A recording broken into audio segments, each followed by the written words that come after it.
How you doing, people? Welcome to the stream. Today my microphone is on. So there. You thought you were going to catch me out. What? I had to double check then. Fucking hell. Skellington, Mark, JPBVA, Don't Be Dead, Claw, Smooch. How you doing? Welcome to the stream. I can see some other people lurking. You can lurk all you want. It's a Sunday after all, but it's half term, so if you got kids, rip. You're not really getting lay in, are you?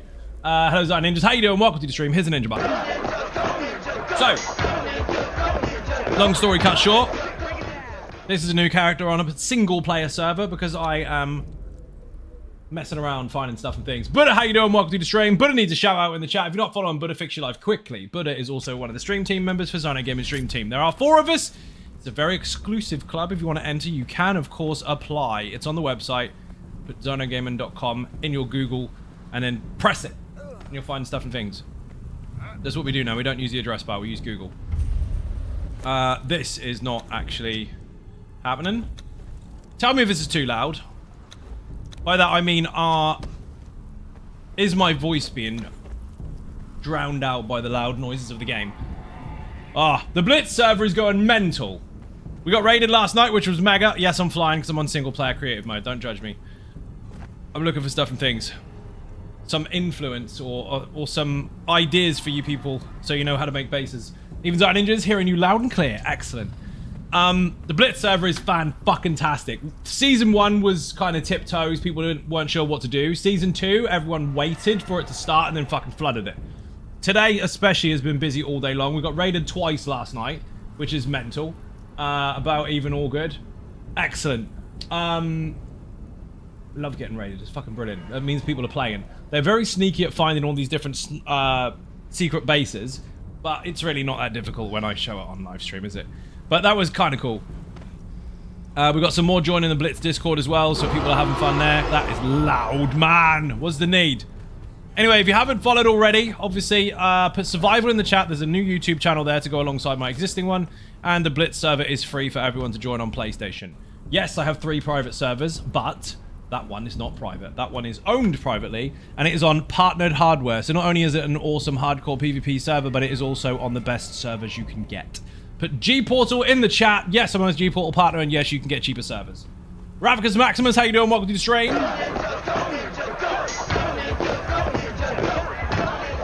Dude, the server's fucking legit. There's so many people playing right now. It's brilliant. I am not on that server at the moment, though. I'm in single player, and I am flying around showing you stuff and things. Because people need to know how stuff works. Crunch. So, obviously, on any survival server, it's going to be different because everyone's got their own settings. But on the one that I have, it is pretty damn harsh. And you need to play smart. Yeah, of course, you can build really big bases if you've got a big clan and you go farming lots and you'll eat up all the resources. But you need to build somewhere where, not necessarily difficult to find, but difficult to get into. And as minimal resources as fucking possible. So, find a cave and block it off, basically. Lurk, because speeches not be speeching today. Tony Silver is in the chat. If you're not following already, give her a follow. She is lurking and working. Could not stream today. Voice is all kafuckled. So, not happening. But, give her a follow anyway. You can catch her on the next one, which I think is Tuesday. Discount. Yes, correct. Thank you for the link. Turtle Swatter, how you doing? Turtle Swatter needs to get a PlayStation. Then you can join us on the hardcore server. It's fucking insane. But anyway, this kind of shit. People make bases a lot. Where's my hammer? Wrong fucking slot. I hate it being there. Put the hammer away. This needs to be here and there. Hope you're feeling better soon, Tony. There you go. So what people do is they make a little base like this. And they go, oh, look, this will be a great place for me to hide. No one will ever find me. Because I've put foundations against the wall. And they do this. And then they put a ceiling in. And they think, no one will get me because I won't be found. I mean, it's a good start. But while that might be tricky to spot from a long distance, it's also a lot of resources. Now, on an official server, that's not a lot of resources. You can do that in 5 seconds flat. But on my private server, you need to be more careful with your resources. You'll probably only have enough to make 1 or 2 bricks to start with. You want to be a bit smart. Now, bear in mind on my servers, you can build absolutely anywhere. Feeling better soon. Hello, Zion Ninjas. How you doing, Neon? Welcome to the stream. You still can't spell my name properly. There's a trick for this, by the way. If you're in creator mode and it slows right down, just keep spamming or even hold the up on the D-pad to change view, and it should normally speed up. There we go. Now, places up here, these are kind of fun. You can build up here, and you can take advantage of the 2 walls. So, technically speaking, if you wanted to, I mean, this is even on official, you can do this. You could build across here, and then, happy days, you got a wall. But bear in mind, because of the size of it, it means you've got to build loads on the floor here, and then you've got to build a fucking ceiling. It gets a bit messy. So, not quite so helpful. And again, on an official server, great. On my own hardcore server, you're not going to have enough resources to do that. Vidjix, how you doing? Welcome to the stream. JD, also welcome. Both of you get a ninja button, and so does Peon Grim. So what you really want is shit like this. Now, obviously, I'm not going to show you every single possible place because we'll be here all day. And even though we're going to be here for a couple hours or so, we don't have enough time to that. But let's see. So this cave, for example. This is what I would like to call a bad idea. So, right concept, wrong place. So you are not allowed to build here. You are allowed to build here. All my servers, you're allowed to build there. So we'll fix that and make it so it's the same. Build anywhere. Where have you gone? Under building. Build anywhere. Wrong button. Brilliant. So this is the idea that you should have, right? Coyote Astronaut, how you doing? Welcome to the stream. I'm showing you how to make really mega bases on hardcore servers. Specifically my own ones that have build anywhere on them. So this kind of stuff, you can do it further in, obviously, but you'd want to have... If you've got all these unlocked, it's great. If you don't worry about it. This kind of shit. Because now, with fuck all resources, you now have some form of protection. That's your base. No one can get in from above. No one can get in from the sides. No one can get in from under. So what you do here is you build up on it. Do this kind of shit. Where you have multiple of these. And over time, as you progress in your clan or character creation or progress or whatever, you gradually build on top of it. So now, from space, you can't really tell whether that's someone's base or it's meant to be there, unless you know different. Down here, you won't even bloody see it anyway, so you need to get fairly close. Anyway, even if you do, you got all these mega doors to get through. Upgrade that as you go, T2, T3, etc, etc. However, here is a bad spot, because this is where magic is obtained. But wait, there's more. While this arguably is a bad spot, because magic is here, which means... Who can figure out what it means? This is a semi-interactive. I'm gonna ask questions you can answer for me. Why would this be a bad idea based on the fact that it holds magic in it? Corruption? Close. Neon with a sub, thank you very much. Absolute legend. Mike Maker's in the chat, give him a shout out. Corruption? You're close. Because it smells like fart. That counts as corruption.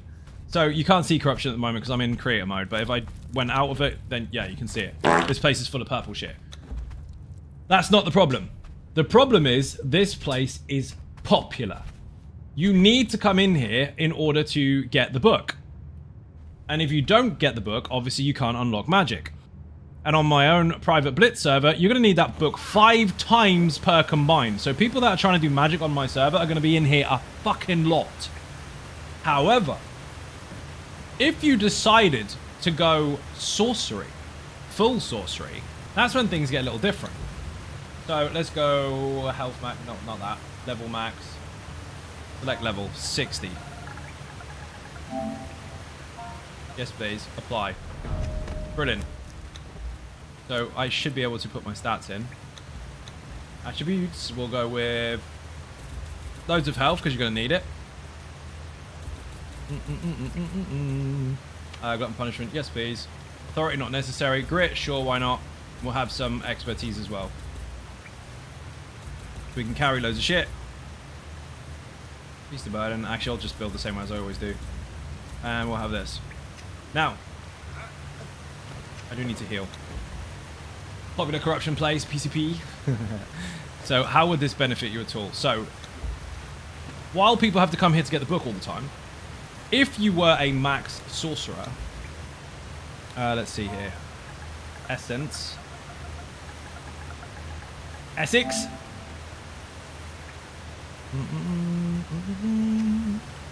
You can do this. I need to get my corruption up first. Where is Carnage? So this weapon here, it says corrupted on it. If you are holding the weapon, you will be instantly fully corrupted as soon as you've settled with the sword. 3, 2, 1, done. That is how you get max corruption really, really quickly, so that you can then do certain things with your skills. If you are 50%, that is you maxed. But here, this is where I can start spending essence to upgrade my corruption. Bear in mind, that means I will stay corrupted. Watch very carefully, however. If I do this and deliberately go corrupt, I can put points into it. Corrupt attribute points. It will delete whatever that did before and now give you a new benefit. So you gain passive health regen that scales with your corrupted vitality. Then you have a chance to deflect damage. The chance scales with your corrupted vitality. Do it again. You are immune to bleed, poison, disease, and sunder. So anyone trying to hit you with disease daggers or sunder daggers or bleed or poisons will hit you, but they won't slow you down or hit you with any negative effects. Also, you don't need a fucking gas mask. Finally, if I was to put some points in here, run out of essence stuff. Essence. Evanescence. You do this shit. 1, 2, 3, 4, 5. The final one, when you take damage, you expel corruption, dealing damage in area of effect around you, corrupting enemies around you if they can receive corruption. So you corrupt other players, which causes them problems. Anyway, I'm not in creator mode at the moment. As you can see, enter, exit. What's going on in here? How many people have figured out what's going on now? Look carefully around the room. What are you missing? Because I am maxed out in sorcery, or because I've decided to dabble in sorcery, corruption is not a problem. So that's the trade-off. If you decide to build for corruption, you will have half your health, you will have half your stamina, so build in a way that gives you a shit ton. But all this shit doesn't affect you. So now, while it was a problem you build in here before, it's not. And the trick here is for you to build somewhere where it's difficult for people to get to. Now, granted, this would cost you a lot of materials if you were going to do something. Excuse me. Thank you very much indeed for the hype train, whoever did that. I don't know what the fuck happened there, but I'll take it. Anyway, you can build all the way back here, or even in this little corner and make a nice little base. Whatever you were planning on doing, now you can live here without worrying about your corruption level. You can even make a little tiny base in here and build it in the ceiling. All the way up there, if you really wanted to. The trick to that, by the way, is to build all the way up, climb up, and then cut it down when you get there. Turtle Swatter with 200 bits, thank you very much indeed. Massively appreciated. Bit and cake in the chat. Easy peasy. So you do this, this. And then, when you've got your base, as I said earlier, whatever it is you're doing, you'll be able to put all your benches down, put your bed down, all that kind of shit, but in the roof. Again, on my own private servers, you can build anywhere, so this is applicable. On live servers, not so much, but this one, or the other ones I have, you can. Now, while this is very, very weak, this is also pretty fucking secure, because all you need to do is get down here, and you start taking these away. And as you can see, you have a wicked base in the ceiling. Easy peasy. Anyway, for other players, there's loads of chests here, by the way. For other players, this would be a problem, because this whole area is flooded with corruption, and on my own private servers, corruption will double for you. So while they come in there with all nuts swinging and everything trying to beat you up, they end up half health. Now, you could argue that you're already half health, but your corruption points actually do benefit you a fuck ton for being in that state. It's absolutely fucking insane. Anyway, I can hear people being halfway there already. Yes, of course, that does mean that other places are free game if that was the case. Now, obviously, again, this is going to be a popular location. By the time people come at you, they're going to be fucked corruption-wise. But let's just say, for argument's sake, you wanted to hide somewhere a little more secretive? Well, you can do shit like this when you're corrupted. As you can see, this is the unnamed city. On official servers, you can't build here, but on my servers, you can. This area here, did this on my private server, actually. This area here is untouched. Nobody comes in it. What's the fucking point, right? Well, there is a point. This whole area, generally speaking, is corrupted. The whole lot. All the way from the obelisk to here. So...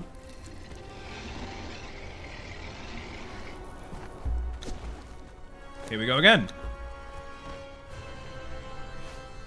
Again, you want to use as little resources as possible. So make that fairly high. Then you go to Flotsam, which is the only T1 giant door that you can get, which covers a lot of space. And it's pretty strong too. It doesn't cost a lot of resources in comparison to other blocks either. It's not too bad. You can even put 2 down just to cover the space. 3 if you feel like it, but I haven't got enough space for that. Just to have. I can get away with 3. Oh, bastard. That'll just fill up with fucking wall, whatever. You can get away with it. I'm not going to try and fiddle with that right now, but... anyway, you get the idea. That... 20 minutes farming. You can build a base in there, and you are now secure. Granted, over time, you may want to add more to that, but this is the sort of stuff that you can look forward to, obviously, if you're on a server where anything goes as far as building is concerned. Yes, you want to fill in the top. Granted, this is kind of expensive in comparison to some of the little cubby holes, but since you are in a really, really hard to get to location, survival-wise, people really don't want to come here unless they've got a dancer. How much beefier versus damage and giant doors versus small ones? So, not that much. In fact, these are quite small depending on the server you're on, but I'll show you. Where's the hammer?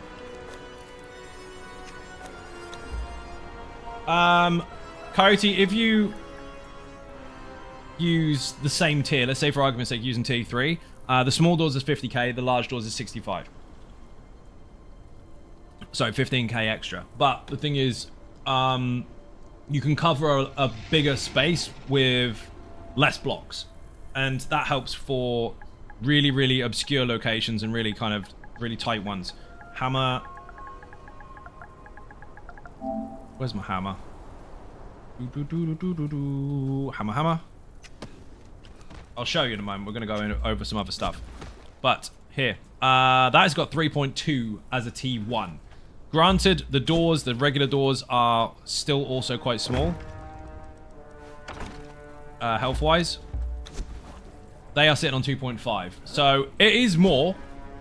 It's not a massive amount more, but it is more regardless. Again, it's more about space, because these doors, well, they are different material types.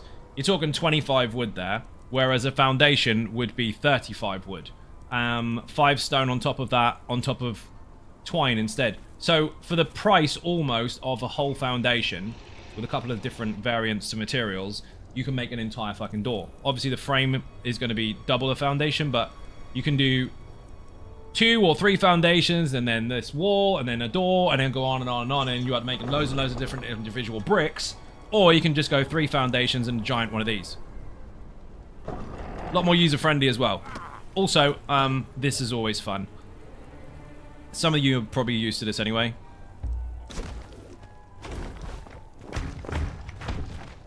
This needs to be destroyed, otherwise that won't work. There is a way to wiggle buildings. Sometimes you need to get rid of some stuff in order for things to land. Like this. This is fun as fuck. If you got a big base with loads and loads of doors, do this. You can slide on them. I missed one. Bollocks.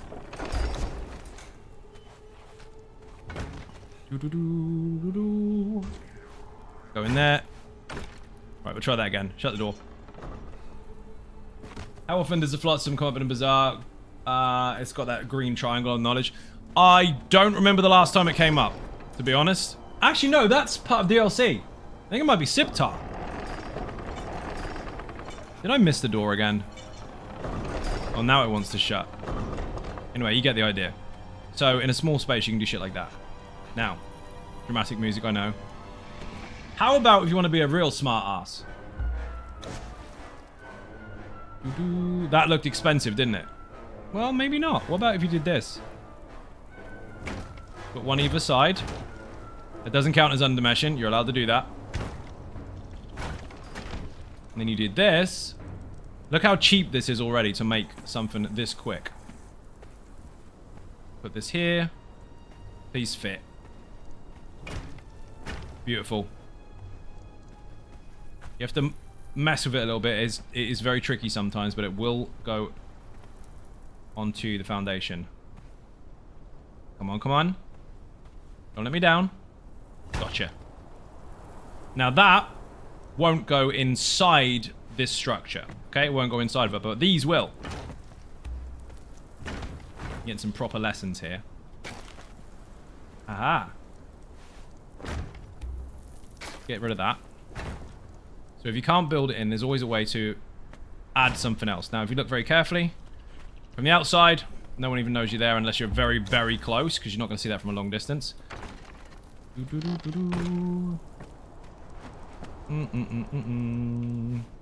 And each one of these solidifies the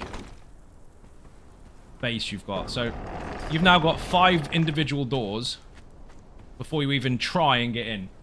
No one can come at you from above or below or side to side. And because, again, I'm max sorcery, none of that pink shit affects me. Again, yes, I have weaker health, but I can take more damage based on my passives, and depending on what you choose. And I don't take any bleed damage, no poison damage, no sunder, no nothing. So you have lots of positives. And again, this is a way that you can build in other places, not just here. But if you do go full corruption, then of course all this is available to you. Stuff like this isn't available to other people because they would just end up fucking dead eventually. You cannot go past 50% corruption either. So, you know when you travel and you get tainted and all that kind of shit? Well, it doesn't affect me anymore. I've just become one with the debuff and taken advantage of loads of other stuff. Right.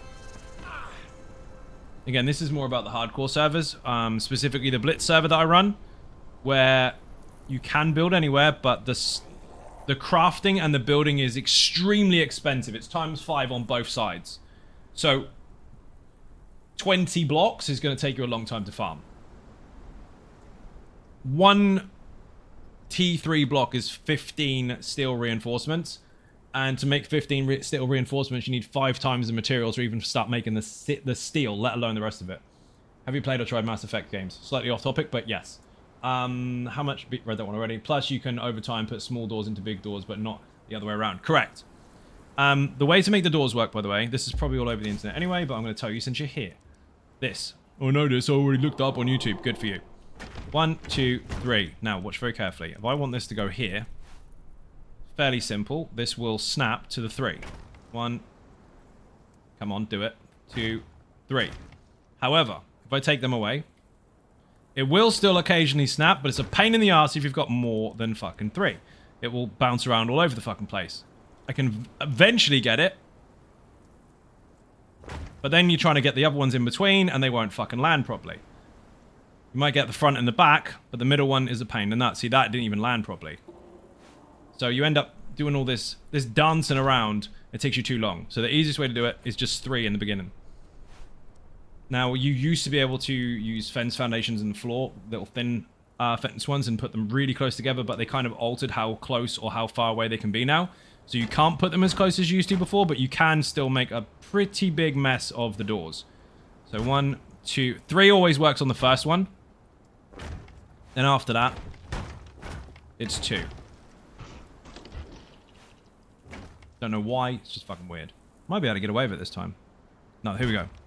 That's why. So 2 more. Oh my god. Because the third one on the first part counts as the same one for this. They both share the same spot. But yeah, you can end up with fucking hundreds of them. And this is how you start making your little cubby holes in your bases. And again, it costs fuck all materials in comparison to making loads and loads of bricks, loads and loads of foundations, loads and loads of doorways, loads and loads of doors, and then ceilings to cover them as well. This covers loads. What else can you do?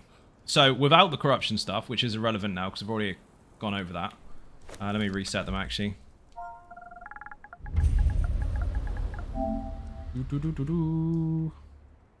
Potion. Where have you gone? Reset. Yes, please. I do not want to do the corruption thing. Going for punishment. Dead shot. That one.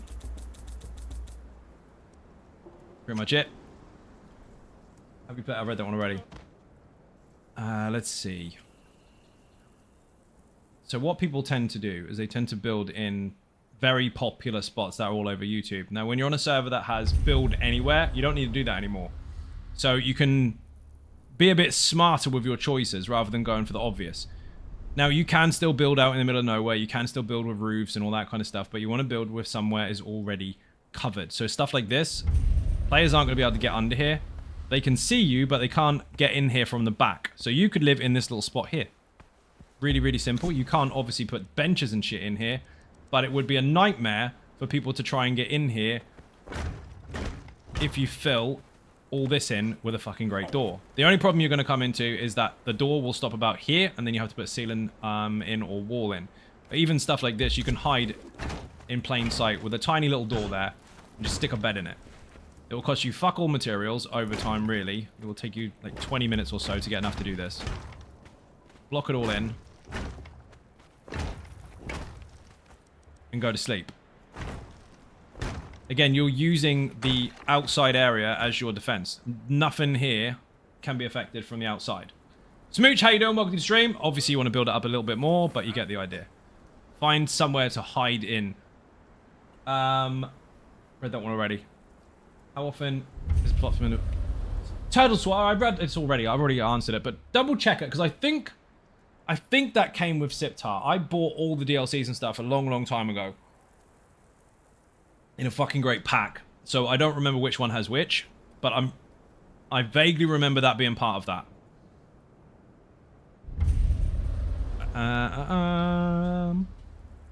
Let's see. I'll give you another great example.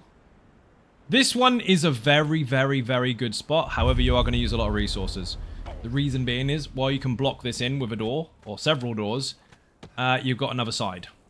So now you're going to have to use double the resources. Not a smart idea unless you're in a big clan. If you're in a big clan, brilliant. Stack this up so you got like 20 fucking doors either side. It will take you some time, but that will be very, very helpful because then the side and the ceiling do not require you to build them.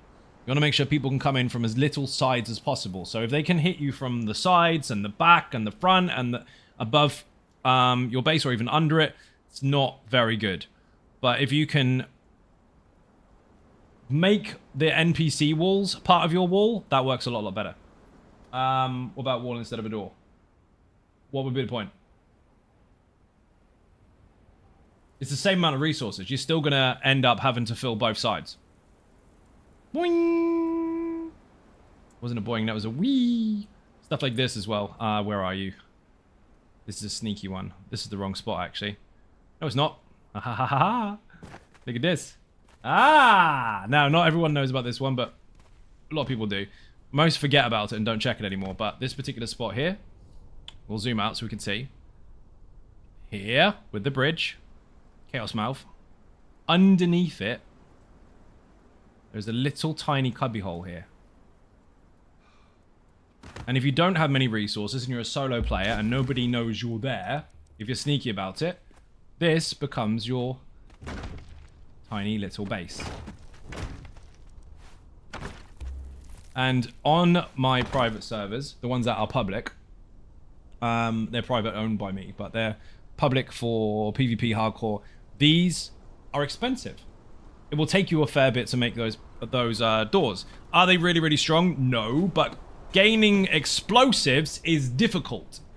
It will take you a little while to get anything that will take the doors down in the first place, and then when you do, you might not have enough. So, to start with, while you're leveling, take this as your little house. You can even T3 this up. If you did T3 this up, that is a problem to get into, because people will have to do one very important thing, and that is not put bombs there, because they can't. They will have to shoot it. It's the only way to do it. They'll have to shoot from here with explosive arrows and shit. If you're already there, then you can repair it from the other side. But if not, then once they've blown that up, they've still got to climb up there. They got fuck all stamina left by the time they get there. Granted, you can argue glider joints are a thing, but on this server, not a fucking chance. I say this server, my Blitz server. You aren't going to be able to do it. And this ceiling panel here, you can't even climb on top of it, but if you're really, really anal about it, you can just put in a foundation. No one's going to be able to get in. You can put up to 3 doors there without making yourself completely claustrophobic, and you can fit a couple of benches in here. Nothing massive, but enough to get you running, especially if you just want to make arrows and shit. A bed, bench, fridge, you can live in here. And again, no one can attack you from any side. And that's the trick. The trick isn't to make the biggest base ever, although that is fucking fun, and I highly recommend people actually do it, because it is pretty cool to have a massive base as a statement and try and defend it. But if you are playing small resource costs, that sort of stuff is what you're looking for. That's poo. Show you all the spots on the exiled land now. That's why the dam does so well. The dam is really, really good as a space to make a base in, but the problem is it's way, way too fucking popular. They know about it now. YouTube knows about that place anyway. Just that people forget. Over here. This one is one of the most popular spots in the fucking game because YouTube made it really, really popular. You didn't used to be able to lay bombs there because of the angle, but now you can. Thank you for the fart, but now you can. This is a very large space and really fucking easy to defend, especially on a server where bombs are rare. Really, really fucking easy. Height. Put this up about there. Put a couple of doors in. Hey, listen! You listen! What are you doing? You're doing a fart. Another door here. Another door here. Granted, you'll have to make some scaffold for yourself to be able to do this. Yes, you can. And then sealing it. And pretty much that's your base, because they can't get in there anyway. From the front. Because you can't fit a player in here. You can't use that slot. Easy peasy. Now, granted, you can go really, really extreme with this and start making massive doors on the back. You can even add another door here. But if you set it back a little bit, when people run past it, they're not likely to see it. Still, you can fill this in if you really want to, but 20 minutes, that's your base. You're fucking done. Now, again, you are open to attack here because this is a very, very, very, very popular spot. So, I would spend some time on it, deliberately, and do shit like this. Once you've got those doors out of the way, you then start adding some of these. Big boys. Technically speaking, you want to make sure that this isn't there first, because otherwise it won't work. Remember when I said earlier you have to take some stuff away to make some stuff fit? Well, here you would have to get rid of this shit. Just the front line. If you get rid of the front line, you can then build behind it, and then put it back in again. Watch out for your doors, though, because sometimes when your doors are in, you can't build in front of them, so don't put your doors on until the very end. Unless, of course, you're going to bed, in which case put the doors on now, because someone's going to nick your shit. And that should fit. Ah, I missed one. Even in there, it's going to let me do it. See, that's annoying. And then you put these back in. It helps to lay down the foundations first, actually, so that you do have a gauge of where they're going to go and you can make it a bit more symmetrical. But before you put the doors in properly, you are going to have to remove them. So lay out your plans first, then remove them, and then put them back in after you're finished. As you can see, this should be fine, and all the doors will go in. Now, again, this is Flotsam, so it is very, very cheap on official servers. It is quite expensive on this server because, say this server, the Blitz server, because you are looking at increased crafting requirements. But again, with it being just T1 stuff and bombs are hard to find, this is a solid start. Over a couple of days on your own, you can make this really, really difficult to get into, even if you're offline. But with a larger clan, maybe 3, 4, even 5 or 6 people, you could do this in fucking no time. And then over time, you just build it up. Go kill some skeletons, get some resources, make this T2 or T3. Easy peasy. Again, you're making use of the surrounding area as your base rather than trying to build up a big block. So, use the scenery. Another spot is these, but they're fucking risky because they are cold. Again, that doorway, only way in. Block it, it's yours. Just claim the whole place as your base. This is where it starts getting dangerous because you need to worry about temperature. Remember, the side effect of being out in the middle of nowhere is that if you die and you go back to your bed with no gear, you are now going to die of fucking frostbite. Or you're going to die in a volcano of heat stroke. There's negative effects to consider. Always imagine what's going to happen if you get raided, because you will at some point. It's no good sitting there going, my base will never get raided. You fucking will. You're always going to get caught at some point. One of the dudes on the server built in one of these, which was a really good spot, actually. We can get over to it. This one here. These are fucking fantastic. Some of them have a hole in the bottom, and you can build inside of it. So this one isn't a good example. I think this is just a regular one. Yep, over here. Change the daytime to... That'll do. This here. This is where Chris was. He built his base inside of here. Very smart base, by the way. Remember when I said use your scenery around you? He did this. And then built up in it. That's it. Job done. That cost you 5 minutes worth of farming. That's your base. Obviously, you can expand on that very easily by making more of this happen. But then that gets more expensive. And the ceiling?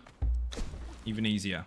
Since you've already got this foundation, you can go one more if you really want to. You've now got this up here. And no one can get in. Climb up onto the roof, put a foundation on top of that. You are quite hard to get to. And that is where one of the newer people on the Blitz server was living. In a base like this. And to be fair, if you T3 the fuck out of this on those servers, with it being more difficult to acquire bombs and in large numbers as well, you're not getting in there very easily. It's going to take you a lot of effort, especially if you defend the outside, because this is when you can build up from the outside and expand on that. Again, up to you how you want to build. Cheap as fuck or expensive as fuck, it's just that you need a good place to start with. And again, from a long distance, you aren't really going to pay much attention to that. From the front, perhaps, but from the sides, or at least the back, you ain't going to see that. No one knows that's there. Let's see. My advice to you would be not to use alpha spots. And that's the thing. If you're joining private servers that have build anywhere, and they are PvP active, educate yourself.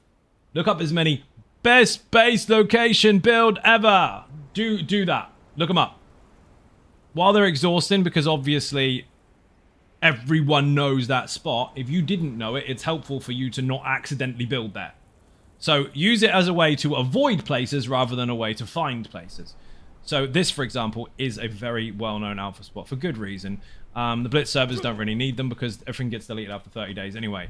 But you basically plug up this hole here, plug up that hole down there, and then you have to fill in all this fucking ceiling space and everything, and then you have to build in there.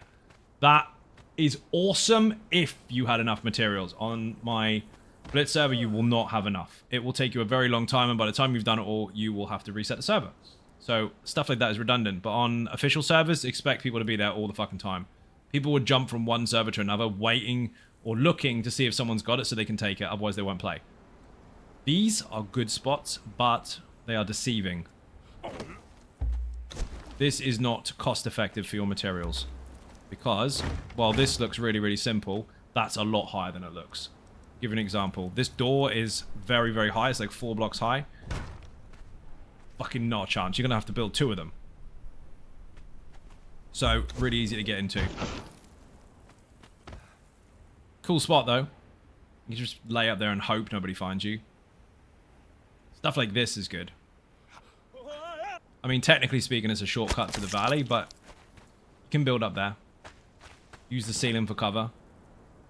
Just try not to build places where you know major resources are. We had one place recently where it was quite close to snake eggs. That's awkward, because while people might not be looking for you, they can find you by accident.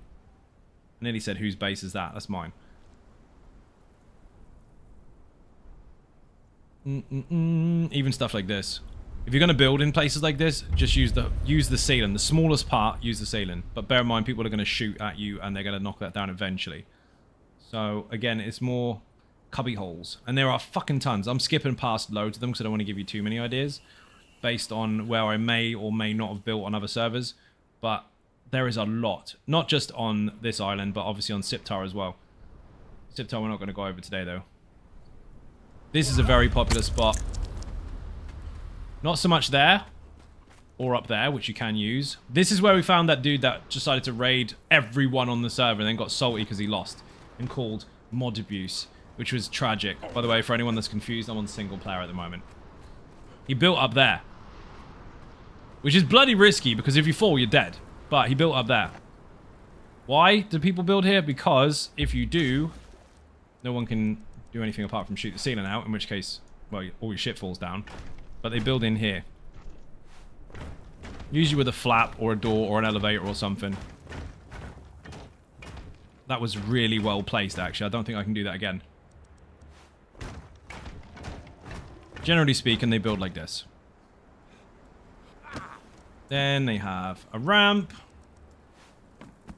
With a door.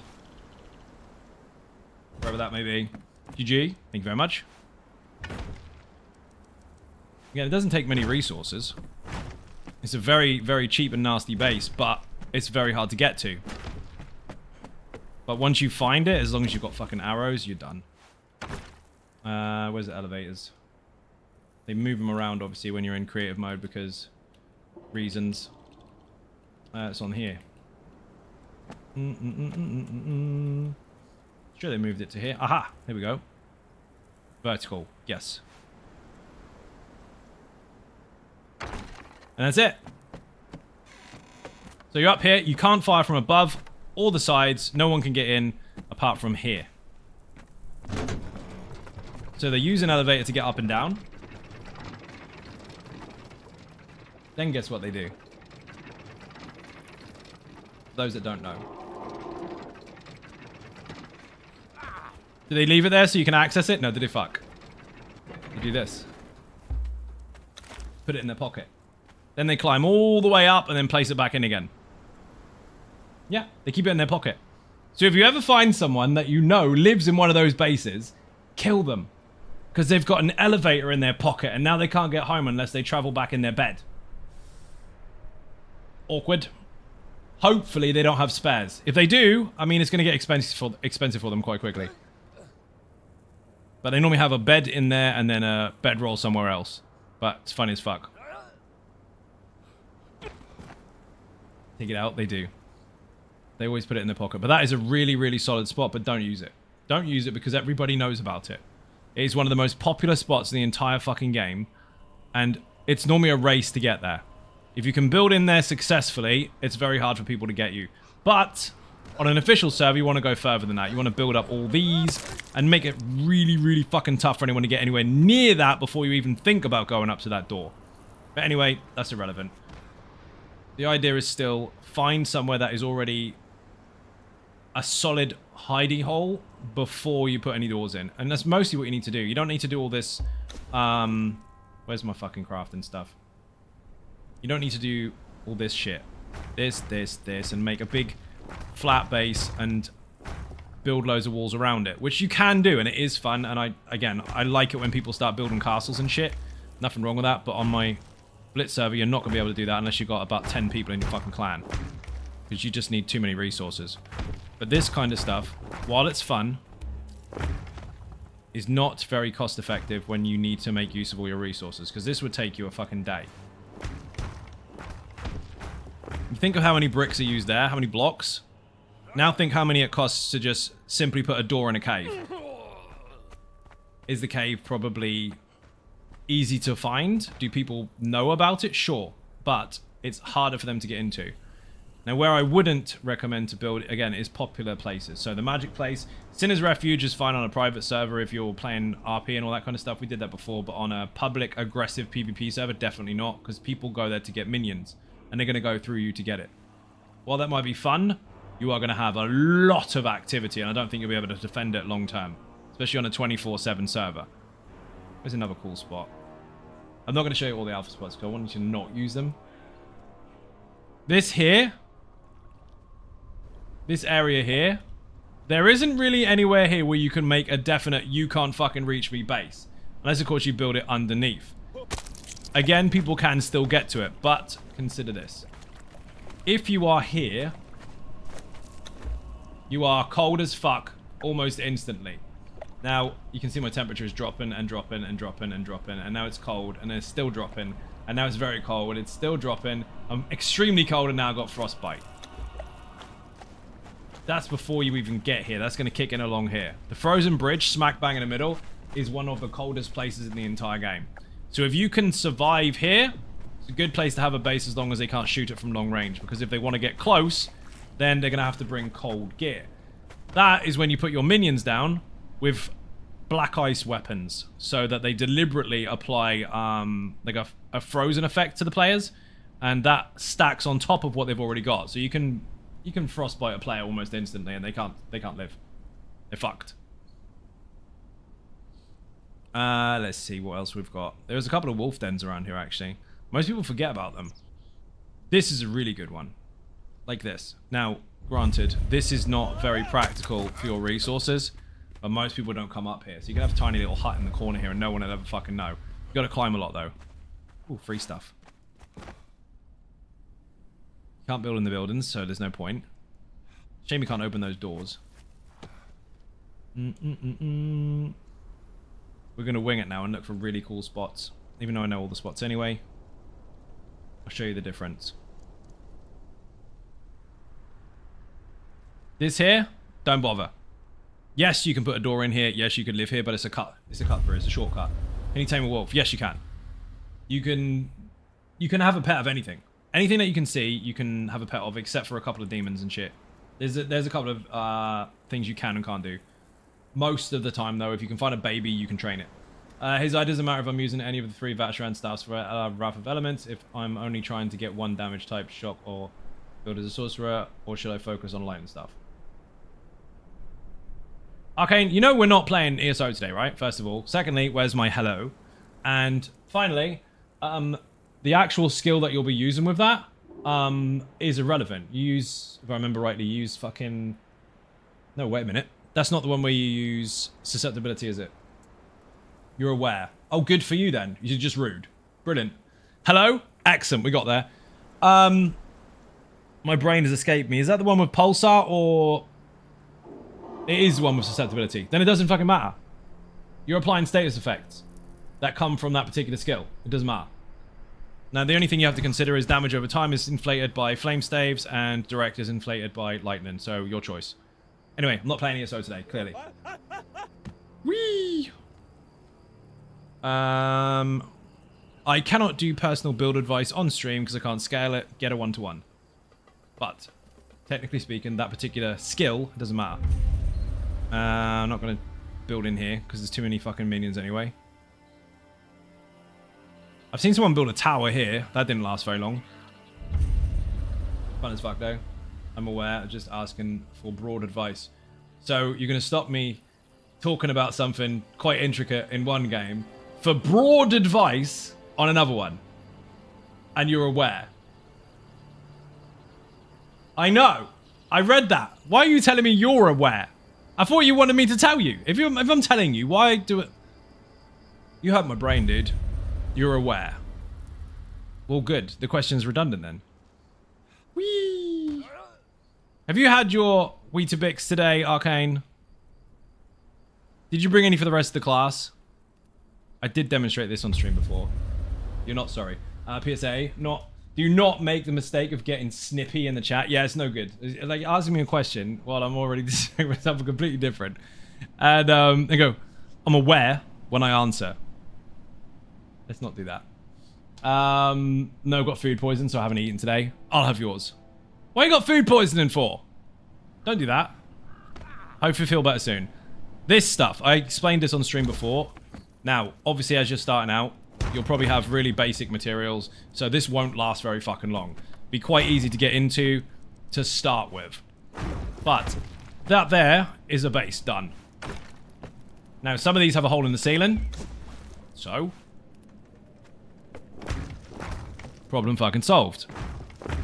Ta-da! Now you have a whole room all to yourself. You can put tables in here and everything. Just make sure that you block off the spawn points here with the minions and put a brick there when he's dead. Bad egg from yesterday, thank you. Oh, shit. Let's put the lights back on. Can't fucking see.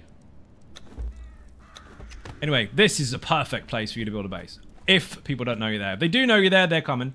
But that is when you use your time efficiently, make a deconstruction station, and run around looting all the stuff and things. You loot everything, chuck it in the box, delete it, and then you'll get loads of resources so you can start T3 and this stuff up. The sooner you reinforce this, the more of a struggle they're going to have fucking getting in. Again, on the Blitz server itself, you are going to need a lot of bombs to get through T3 stuff. So by the time you can do this, they probably would have finally got their bombs, and now they need more bombs because you've decided to upgrade it. They will probably not come through this way. What they will do instead is try to come through the ceiling, which is fucking tragically hilarious if you have time to build for it. If you do, you T3 these up, and you make them hit the floor. And you have a big, big pillar in the middle. Now, if you're not going to do that and it's just a temporary base, obviously just a wooden door and a wooden ceiling is perfectly fine, then you can just move your shit somewhere else. Whatever's left is theirs, fuck it. But that there is a royal pain in the arse. And again, on the Blitz server, this is... fucking hell. It's going to cost you at least 45, 50 bombs, maybe? Granted, the bombs do more damage on that server, but you're going to be spending a lot of resources to even try. You got a chest here that respawns all the time. Block him off after he's dead. Easy peasy. And again, it costs you no effort whatsoever. So upgrading to T3 isn't like 500 blocks worth of a base. It's fucking 4. Is it expensive? Yes. Doable? Also yes. And from space, you can't fucking see it. It blends in with the rest of the stuff unless you know what you're looking for. Easy peasy. These all have ceilings in them, holes in them. Where else have we got? Let's see. Crevice, you all know about this one. Crevice is an alpha spot. Very, very difficult to defend if you don't have enough resources. Crazy to defend if you do. So if you're really rich as a clan, you build in the crevice. Ooh, no one's getting in very, very quickly. But if you are not rich and you don't have enough to make stuff, then find somewhere smaller. Just putting a foundation down stops them spawning. In here, yes. I'll show you. Generally speaking, in most places, the enemies will still spawn anyway. But in here, you need to block them. So, where have we gone? Where did I put it? See, you can't see it from space. Wasn't that one? It was over here somewhere. Fuck. Ah, here we are. What you need to do is put a box or a block. Where is he? Hello? He's here. He hasn't spawned in yet because I traveled from fucking miles away. Admin, give me a blade of 7 winds. Have we made him despawn? Where the fuck has he gone? Turtle Swatter, we broke him. He has actually despawned. Anyway, yes. If you did a block here, that would be pretty much it. Just do this. Ta-da! He's done. Or use him. Kill him every time. Have a couple of pets here, and every time he spawns, kill him, loot him. They spawn again, kill him, loot him. Use it. That's free resources on a survival server where resources are rare. So it's not necessarily a bad thing. I mean, if you really wanted to, if you had the resources, you could just go cheap here. And you could build around the spawn point. Have some walls. Really cheaply. Use the cheapest shit you can find. And then just leave a pet in there. Let him smack him all day. Just in case you're standing there and get hit in the back of the head, because you will die. They hit really hard. Another easy one is if you have crates. Decorations, storage. These crates here. These will block it too. And they're fucking easy to deal with. So you don't have to waste all the resources. Just do one purge, get a few of those, and just chuck them down. Another one there. He's not coming back. Job done. Anyway, let's get out of here.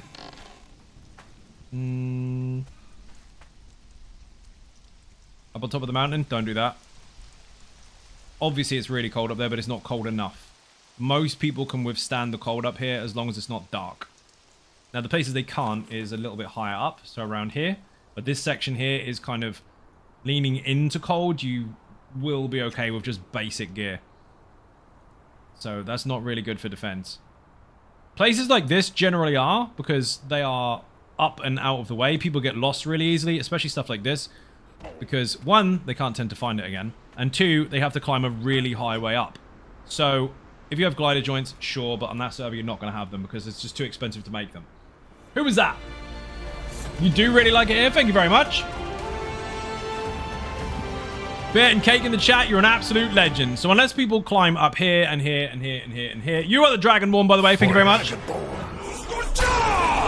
just hit part of a sub goal? 586. We were over 600 yesterday. What happened? Twitch, why did you take my subs away? I'm telling my mum. Anyway. They have to climb and climb and climb and climb and climb. And it's a fucking chore to get all the way up. And if you've got archers and shit that knock them back down again, then they don't like it. So, they'll eventually get there. They could just shoot from over here, but again, they're still got to climb all the way up. And if they die, they've got to climb all the way up again. People can't be bothered.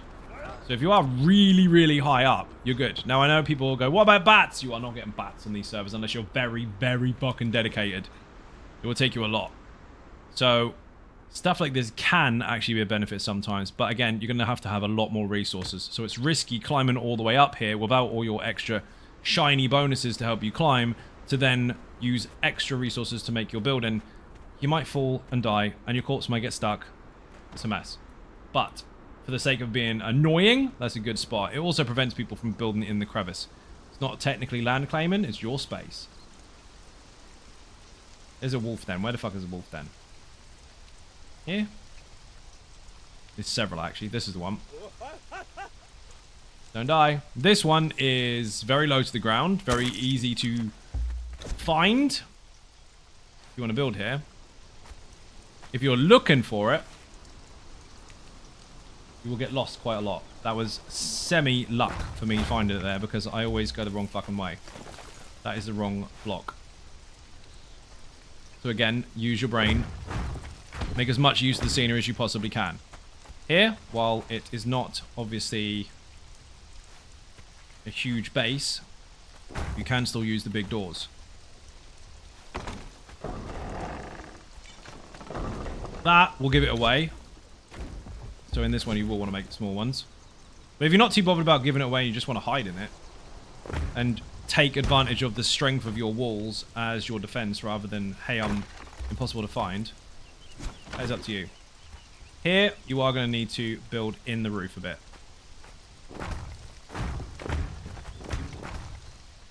But you're done. Now you can push that back further if you want, but it doesn't require a lot of resources to build in something like this. And you've got a lot of extra space.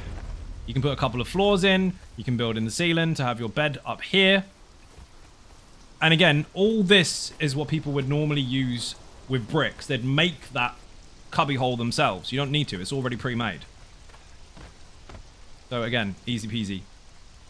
The trick is to use as little resources as possible and make it as annoying as possible for people to get in. And again, on those servers, really easy. This one, these are good, but there's a hole in the roof here. Actually, that doesn't count. Don't worry about that. These are good, but the problem is this area is a bit too popular. Although, same applies. You got a whole building in there. Hello. Yes, I always fly like this. Anyway. We will show the other server in a bit.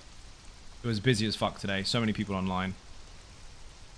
Loads of new players joining. I say new players. New people to the server. They're not new players. One person got 1.4k hours in the game or some shit like that.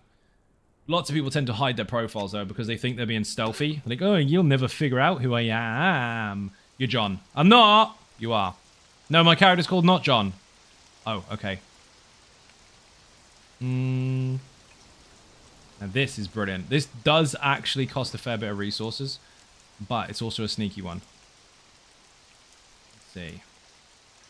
Again, while these bases may be cool and you can go, ah, now I know where everyone is, you still got to run to them and find out. You might get there and go, ah, there's no one. So this spot here, watch the Jaguars. We are right here where this shortcut is, so you will get passing traffic. Hopefully no one spots you, but you can build in here. Again, this will cost quite a bit if you build from the ground up. But what you can do is just wall it. Maybe no one will notice. Push it back further so people don't see, but you can build all the way up to here and then make use of this as a full platform, if you like, inside.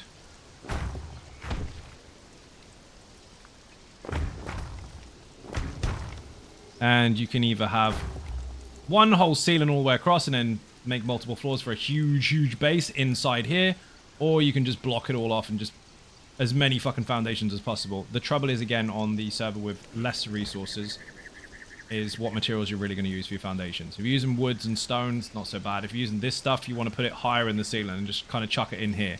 So the trick to that would be, instead of using this front area here, instead of using all this, don't. What you need to do is come to the back here and build here. I love weddings. Drinks all Thank you for the follow, much appreciated. Build in here. And you're out of sight. That would have helped if I had another foundation in there. Anyway, you get the idea. Doorway. If you are here, you cover the floor, so they can't actually get underneath it. And from space, it's not going to be painfully obvious that you're there. At all. Yes, you can see it now because I obviously rendered it, but if you're nowhere near it, you ain't going to see that. And if you use really, really dark shit, so Stormglass, for example. This stuff is banging. I love this fucking motif. Build with the motif that suits the surrounding area. Then it's a much easier time for you and a much more difficult time for them. Use what looks pretty, of course, but on a survival server where survival is key and you're not just playing house, then, of course, much of this is possible. Again, from a distance, no one can fucking see that. I'm obviously squinting looking at it. You can see it, you know it's there, but if you didn't know it was there, you wouldn't have a fucking clue. That's just shadow. Whole base in there. And again, you're using as little amount of resources as possible. This can be opened up if you really want to. You can spend a lot in here, but you don't need to. You could just ceiling it out with cheap shit, because the front is already safe. Where's it gone? Hail, how you doing? Welcome to the stream. I'm talking about my private servers while demonstrating how people can build in places that make sense, rather than just all the alpha spots people tell you to on YouTube, which everyone knows where it fucking is, so you're gonna get found straight away. Shit like this, cheap as hell now. Even here, you could do this. No one's finding you. Got loads of space. We'll switch to the server in a bit. Put Blitz in the chat. I've got 4 different servers, 3 private ones tied to Patreon, which is Xbox, PC, and PlayStation. And then the Blitz server is a PlayStation server that is public. And it is a very hardcore PvP server that resets every 30 days. It is designed to make survival difficult and challenging and balanced. Yes, your thralls hit like fuck, but they don't have any lives. Crafted is 5 times more difficult. Farming is 5 times more difficult. And enemies hit at 1.8 times their normal rate. And your speed is reduced by 10%, as well as some other tweaks that I made to the server to make it more balanced in that respect. It is fucking awesome. Bombs are very, very difficult to do or to make. They will be 5 times more for farming, 5 times more for crafting, so they are very expensive, but they do more damage. So, while it takes you longer to build and longer to make bombs, you are rewarded in that respect. So, it works out, and it's been really fun so far. We're on Season 2 now, as of last week, and today it's been busy as fuck. Anyway, on that particular server, if you go into the MOTD when you first log in, there is a specific Discord to that server. It's not a public one for people to join just because they like Conan. I have a private Patreon stuff for people that want to like the channel. But that is one dedicated to the players of that server so they can communicate on there. No, it's not a backdoor to private messages. Other places to build. Cool shit. Also, remember this. If you move really, really slowly, change your camera over, and then sprint, and you'll be really fast again. Bit of a bug. Happens when you try and slow stuff down, or when you press the adjust button for your blocks. Pain in the ass. What can you do? Daytime, please. Also on my server, daytime is longer. And so is nighttime. This is where it gets really fun. Places like this. This is a fantastic spot. Loads and loads of chests worth of stuff, right? Technically, if you were to build a little hut inside this wall here, after you've killed everything in the face, even if it was just a place to go and pick up stuff, it's very unlikely that anyone's going to come here unless they're after those boxes. And just have this as a little safe spot. Just don't tell anyone. This little spot here, we're not going to build up properly. You've got minions on tap. You've got a name dude here on tap. And these will respawn over and over and over and over. Even if you've got a building around it, even if you block it all off, which would be expensive on that server, you've got constant free shit here. Anyway, if people are farming specific minions, that might be a problem, but I very much doubt it, because that would be a waste of time since they die instantly anyway. It's easier to just go buy the fucking minions. Also, tip, lots of people do not know about this. This is not specific to the private server. This is just overall. See these crates? Whoops. I meant to do that, obviously. See these crates? These are flotsam crates, okay? But, while you can't interact with these ones you can. This is where I find that they're not spawned yet because it's a new server. In this area here, there's one under here. There's normally two, actually. There's one under there. And they float and bob up and down. They are full of boxes which have multiple resources in them, much like a bearer. But they also drop what is called scraps. Not armor scraps. Scraps. And most people look at them and go, oh shit, it doesn't do anything. Wrong. If you put them into a forge, they will create Eldarium ingots, or Eldarium, whatever the fuck it's called, the bars. That is the material required to make weapons from Siptar. Now, obviously you won't have the recipes because this is the Exiled Lands, but if you do have them carried over from another character or another time, then you can still make them there, whichever server you are on. On my private servers, I do occasionally hide treasure chests all over the map with Siptar recipes in them, so now you can utilize the resources. The point of them being inside Flotsam is they're kind of washed down from another land, and you can find them that way, but most people don't know what it's for. They just see scraps and bin them. Don't bin them. Especially just in case they ever change anything. The treasure hunts on the private servers have been really fun, actually. Although I haven't done one for a little while. I need to do some maybe at the beginning of next month, if not the end of this one. Anyway, cool places to build. If building is unlocked for the entire server to build anywhere. This spot. Bearer on tap. This is going to cost you a few resources, by the way. Not too many, but as you can see here, you can put this flush to the ground. Actually, we need to do that a bit better. Excuse me, you're in my way. That'll do it. Then we go to Flotsam. Again, you need fucking Flotsam, because there's no other large gate for T1. Flotsam's the only one that has it, which does make a big difference when you're trying to cover a large space instead of just putting loads of bricks in the way. So this here, that's you done, basically, apart from this ceiling panel. Yes, of course, you can put some walls in, or whatever it is you fancy, or some foundations to finish this off. It's not a lot, though. Always make sure that you don't leave this completely open, though. Lots of people tend to do this, and they'll put it up as far as they can, and that's it. Well, if someone breaks this, they can run along the top of your doors. So you are going to have to want to fill it in a little bit better. So do this. You can't put ceiling panels, right? Wrong. I'll show you. Again, you want to make it as cheap as possible. So foundations should be able to go in. Maybe not. Irrelevant. We'll deal with that another time. Here. If you can't put the ceiling panels in because you've got 3 doors instead of 2, get this.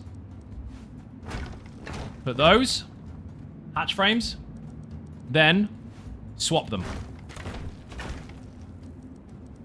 Then chuck foundations on top. I'm ducking backwards so I can see better.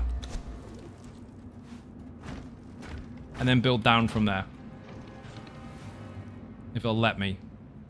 You'll have to make your own scaffold to be able to do this. Obviously, I'm in creative mode, but that's what you need to do.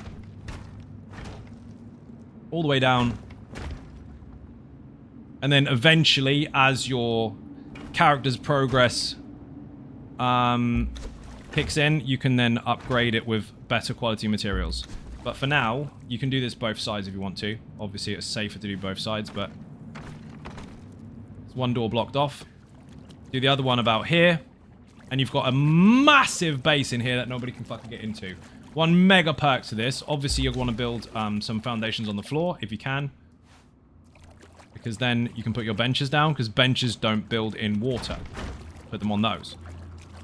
If anyone fires poison or explosives at you, and it ends up hitting the water, it won't work.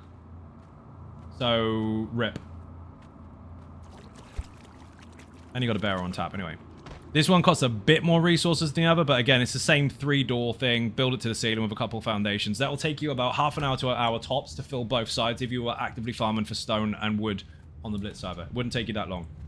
And if you've got a group of you, like 3 or 4 friends, and you're all part of the same clan, you can do that in fucking half an hour, no problem. Run out, clear out the area, job done. Half an hour to build a base like that is not a problem. You want to see a really sneaky one? Don't build here because people will find it. Unless they've got no explosive arrows, in which case they can't get to you. Ready? This one is on the internet, but you gotta look really hard to find it.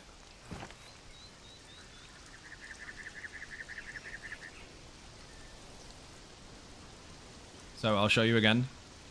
This place here, which is opposite this, on the map, right here. There is a gap here, which of course you could build in and make a big door if you wanted to waste loads of resources, but if you don't, you just build up until you get to about here. You can build a wicked base in the ceiling.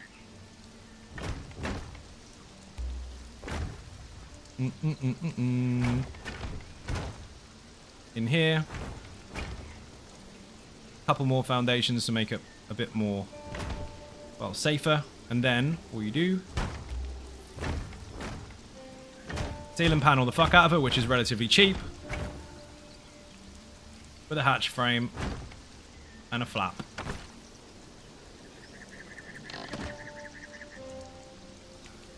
And that's it. You just climb up and get in. No one can put bombs there. Didn't know there was one able to place on the floor on top of the gates through the hatch placement. Good to know. Yeah, it's sneaky. So they let you put the hatch frames on, but the hatch frame, the flap doesn't go in. And then because it's the same socket, it lets you swap it. So frame, ceiling, foundations on top. It's one of the biggest problems saved for large doors because people like to make big bases. I do myself as well. And you want to make it taller than the door. And it's just really funky trying to put a fucking wall and then a ceiling, eventually a wall high, and then it makes a mess. But yeah, that works. For those that don't know what the fuck I'm talking about, I'll demonstrate it really quickly. So this problem here, wrong one. You want 3 in a row. And then these. Now, if you have one here and one here, which most people tend to do, you can, in fact, put a ceiling there. Easy peasy, right? And then if you want to extend on that, you can put a foundation on top. However, if you've got 3 doors, which you can do, because it lets you put one in the middle of the frames as well, you will no longer be allowed to do this. It won't let you. So you do this. I did show you a moment ago, but I'm demonstrating why. Do this. Give it like me. And swap them. So again, you can repeat the same process and put these foundations on top. So now you can have this as tall as you want. Or you can put another door on top of it if you want to. The reason that is handy is because the only other way to fix that is this, which is boring. And that is to put walls on the outside. I'll show you another trick here. Walls here as well. All the way around. And then, I've got a hatch frame there for some reason. You build a ceiling. And then you put them on top. This is what people have been doing for the longest fucking time. So you're now too high when you maybe only want to be 1. Show you another trick for this though, just in case you do want to do this. Because you might want to do this on purpose. See that I've put the walls either side? Now, there's 2 ways around this. You can either do this and follow the same with the hatch frame trick, where you do this and then replace it. Or you have this not there, just in case something breaks, because you know things get in really awkward spots if you've got big bases. Slot there, the wall will go in underneath it. Aha! A door won't go underneath it, but a wall will. Now, it's not going to necessarily be that much stronger than a foundation, but it does make things fucking awkward. Especially if you start doing things like this and putting in... Let's do it the right way around. 1, 2, swap, swap, swap. If you start doing things like this, put the wall in underneath it. If it'll let me do it. It's not going to let me. We'll go one higher. Let's see. 1, 2, 3. If you go too high on purpose, you can benefit from 3 more walls. This is not exactly cheap, but it's annoying as fuck if people are trying to come in from the ceiling. Because now, if it's going to fucking let me, bastard. Underneath it. 1, 2, 3. Should be able to do... They didn't nerf this, I'm sure they didn't. Should be able to put this sideways inside of it. Ah, it's the other way around. So get rid of the one in the middle. Oh, don't let me down. Is it the other way around? You used to be able to. I bet they've changed it. Oh, sad panda. Chuck this out. Ah, they're not going to let me do it. The other one's interacting with it. You're going to have to go the long way. You used to be able to put one sideways in there, but they've changed it. They're not letting it snap. Bastard head. Disagree, Mum. I'm telling Mum. Anyway, fuck that. Simple one is hatch frame first, ceiling after. That way you can only go up 1 brick instead of fucking 2, which was a long way around it. Door maybe. Door used to work. They changed that for a lot of things, but generally speaking, when it comes to what's it called? Walls not fitting in. I'm going to demonstrate that actually, because that is a valid point. This tends to happen. If you can't put a wall in anywhere, if you're supposed to be able to put one there and it won't let you, do this first. Then, just like the hatch frame, swap it. It will swap the direct item for something else of the same thing. Also, I'm going to show you something really cheeky. Where's it gone? Have you got the... Has anyone got this? The Lost Dungeon.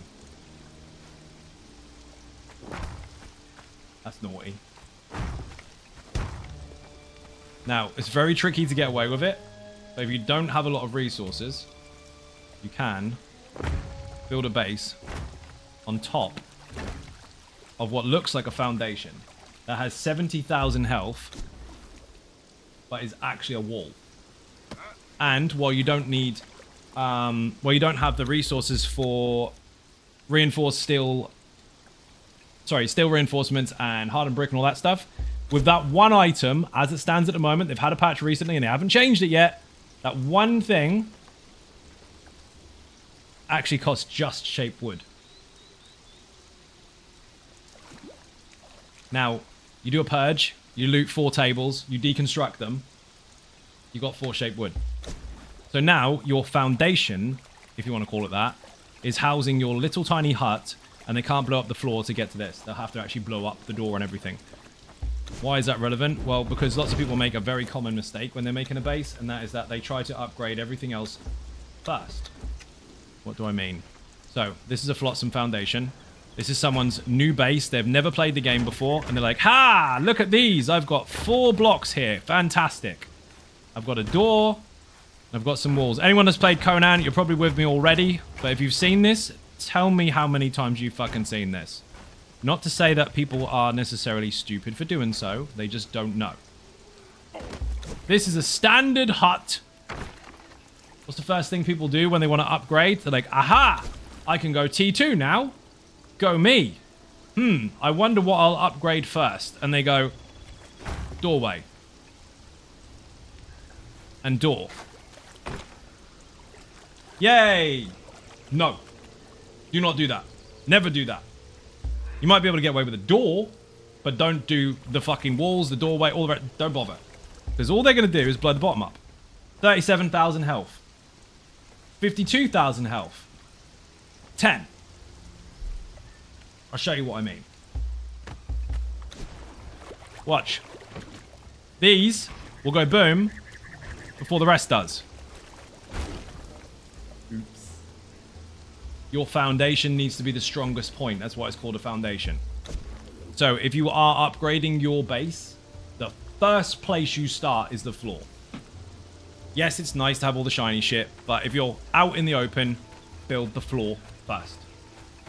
Sniper, how you doing? Welcome to the stream. Disagree. Mike, thank you for the bits. Much appreciated. He used his expensive bits to gigantify an emote there. Do you know how hard it was to get those fucking words out? Fucking hell. On my Blitz server, I have purposely not taken this particular location because on my private server, I do have it. There's 3 private servers, by the way, tied to Patreon. Put Patreon in the chat. You get access to all 3 of them, Xbox, PlayStation, PC. Private, RP, PvP, 24/7 raid and servers. The public one, the Blitz server, hardcore PvP, resets every month. Fucking amazing. I haven't gone here on purpose because I'm expecting somebody else to.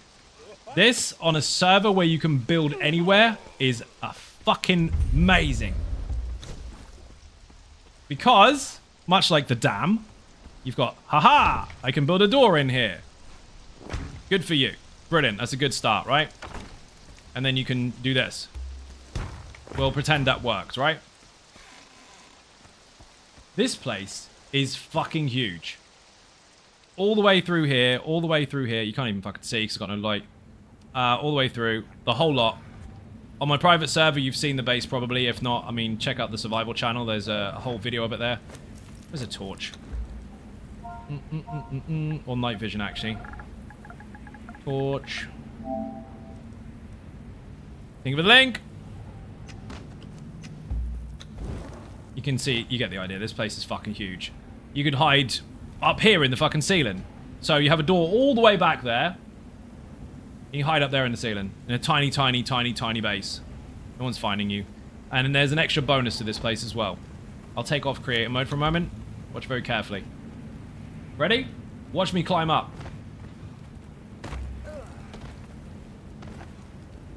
Taking advantage of those places is a very different way to build. Because you can't climb and neither can they. So you need to take full advantage of elevators and stairs and all that kind of shit for you to get in and out of your own base. And be clever about it, because if they try too hard to blow up the stuff from the bottom, they prevent themselves from getting up there. So it's sneaky. Completely different way to build, and it is fucking fun. There's loads of different places like that in the game. Some in the Unnamed City, not all of it, most of it you can actually build in anyway. But this particular place, I had some of my best bases in this place. It's fucking fantastic, and very, very hard to raid. You have to go through the fucking door, otherwise you can't get to anything. Big base, though. Obviously, the door is really easy to defend, but if you want to go further than that, you're going to cost a lot of resources here. If you can nab that really, really quickly, it's tricky. We don't need that anymore. Another cool spot. This one is quite overlooked, actually. It's tiny. It's a really tiny place. It's not really the best place to build, and I wouldn't have a best place to build for anyone anyway, because everything can eventually be blown up. But this little spot in here, Tony used this once before as well, I think, or at least briefly. My first base, it was. Where the Komodo dragons are, this little spot in here is pretty cool. Just for a tiny little cubby hole.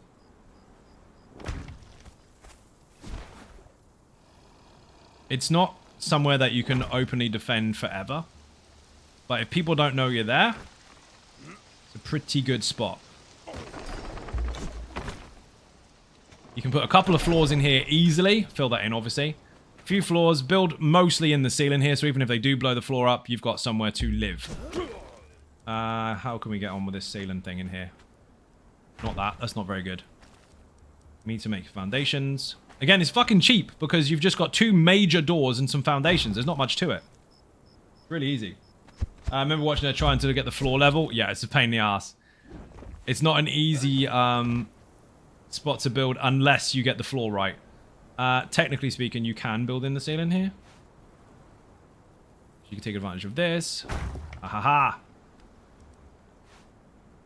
They made it so you can build doors from the ceiling now, which is quite fun. And just get some pillars. Pillars will do the job.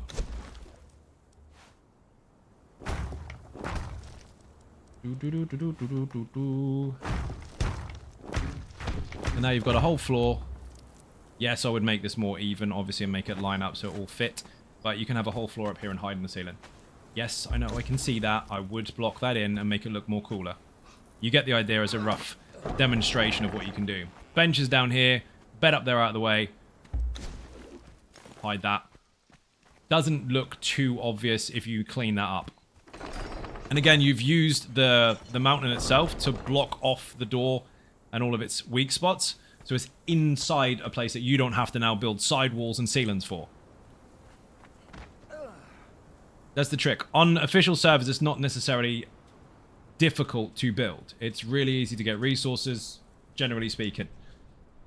On the Blitz server, it's not. It will take you 175 stone and I think 90 wood to make one standard block. If you're going to make a T3, it will cost you 50 hardened brick, I think 20 shaped wood, and 15 steel reinforcement. Bear in mind, farming is 5 times more difficult and crafting is 5 times more difficult. So all the way up to making that hardened brick in the first place, you're going to need a metric fuck ton of stone. I love winnings. Drinks all Take that, Gabe, and thank you very much indeed for joining. I think it worked out 400 bricks from 10,000 stone. And then you'd have to convert that down to hardened brick, and then eventually you can make like fucking 5 blocks. It's done that way on purpose, so you have to play smart. And if you've got a bigger clan, you can be more successful in a larger base. And if not, you have to use your brain a bit. But it's working really well. Again, Season 2 so far has started. We are now... Fuck me, what's the date? We are now 6 days into the second season, and it is busy as fuck. Most of us got raided last night, actually. One canoe was going around blowing everyone's doors up. Then he ran out of resources. Then everyone built their bases up more, and now he can't get in. So, it's fucking funny. Spider cave on top of the brute. Spider cave on top of the brute. There isn't a spider cave on top of the brute. The brute's on his own. That's the skeleton dude. This is a cool spot, but this is an old one. But again, these are very popular spots, but they still do work. If people have forgotten about them, obviously they're really cool. There's one in here. Easy peasy. Thank you for the follow. Much appreciated. Don't forget, people drops are active, of course, so make sure you've got them turned on in your account. So go to your Conan account and make sure your Twitch is connected to it. The easiest way to do that is to go to the login screen of your game. Once you get to the main screen where it says single player, multiplayer, etc., click on the Twitch button. Spider cave on top of the brute, ceiling base with a chalk circle. That's not the brute, but I know the one you mean. That one is actually really, really fun, and you can't climb there either. So, again, this here, easy peasy. No one can get in through the ceiling. Even though there's a tiny, tiny hole there, you can't actually get in. And you can do the same on this side. Again, if you just block that in, no one's shooting through there. You actually can't shoot through there. It is a bit of a shortcut, but most people, when they're trying to play safe, tend to not use this. They tend to go via the water. So you should be relatively safe. The only issue is one side is obviously thicker than the other, which means you are going to need a bit more resources. Again, depends on whether you're solo or not. If you're not solo, piece of piss. If you are solo, it's going to take you a little while. Don't get caught. Now, can you get out the fucking way? Again, little to no effort when it comes to building bases in places like this, because everything is skew if apparently. Everything is borderline done for you. The walls, the ceiling, those are the things that take the most. The walls and the ceiling take more than anything else in any fucking base. Granted, you don't want to build too far in the ceiling here, because if you do, the bricks will come out the top. Now, while you're still protected, this gives you away. So don't put the top ones in. Now, as you saw that kind of peeked through, you could get away with just this. Although it's not actually necessary because nobody can peek in there anyway. So now, get out of the way. You have a full base. Massive, in fact. Don't fill in the floor. Waste of fucking time. Only fill in the floor on a public server, a live server, official server, if you've got the resources. On the ones where the crafting is more difficult, don't waste your resources. Just make a little shelf for some of your benches if you need to, and you're done. This is you set for the night. No one's getting in. Especially not on the first fucking day. Over time, sure, but this is solid. And also, something to consider, most people, when they blow up the doors, tend to just blow up the doors. Which means all you need is enough resources to put the doors back on. Temporarily, you could just go into Flotsam, grab a few scraps from around the area, and replace the doors with these until you're ready. So if these get knocked in, and you lose all your shit, chuck these back on, and you're back in business, and privacy's yours again. Until you've got enough to rebuild. And that's the trick in survival games anyway, rebuilding. Finding a way to get back your stuff, or finding a way to get back into action. That is a solid fucking base. And here's the thing. Up until this point here, where I'm aiming at. Wrong button. Where's the fucking bow? Do I have a bow? Bow would be great, because I'll have to aim all the time then. Any bow. This. Right where my cursor is. This oh, no fucking arrow. Bloody hell! So unprepared. Arrow. This'll do. No, not quantity. You can't aim your... I've already got some. You can't aim unless you've got an arrow equipped. So, here. Right there. If you stop everything right there, you can get about 10 doors out of that. Maticus Maximus, thank you very much indeed. Massively appreciate being cake in the chat. Welcome in. Dude, I'm teaching people how to be smart about building their bases. Not necessarily the perfect space, because if you know the best place, everybody else fucking does too.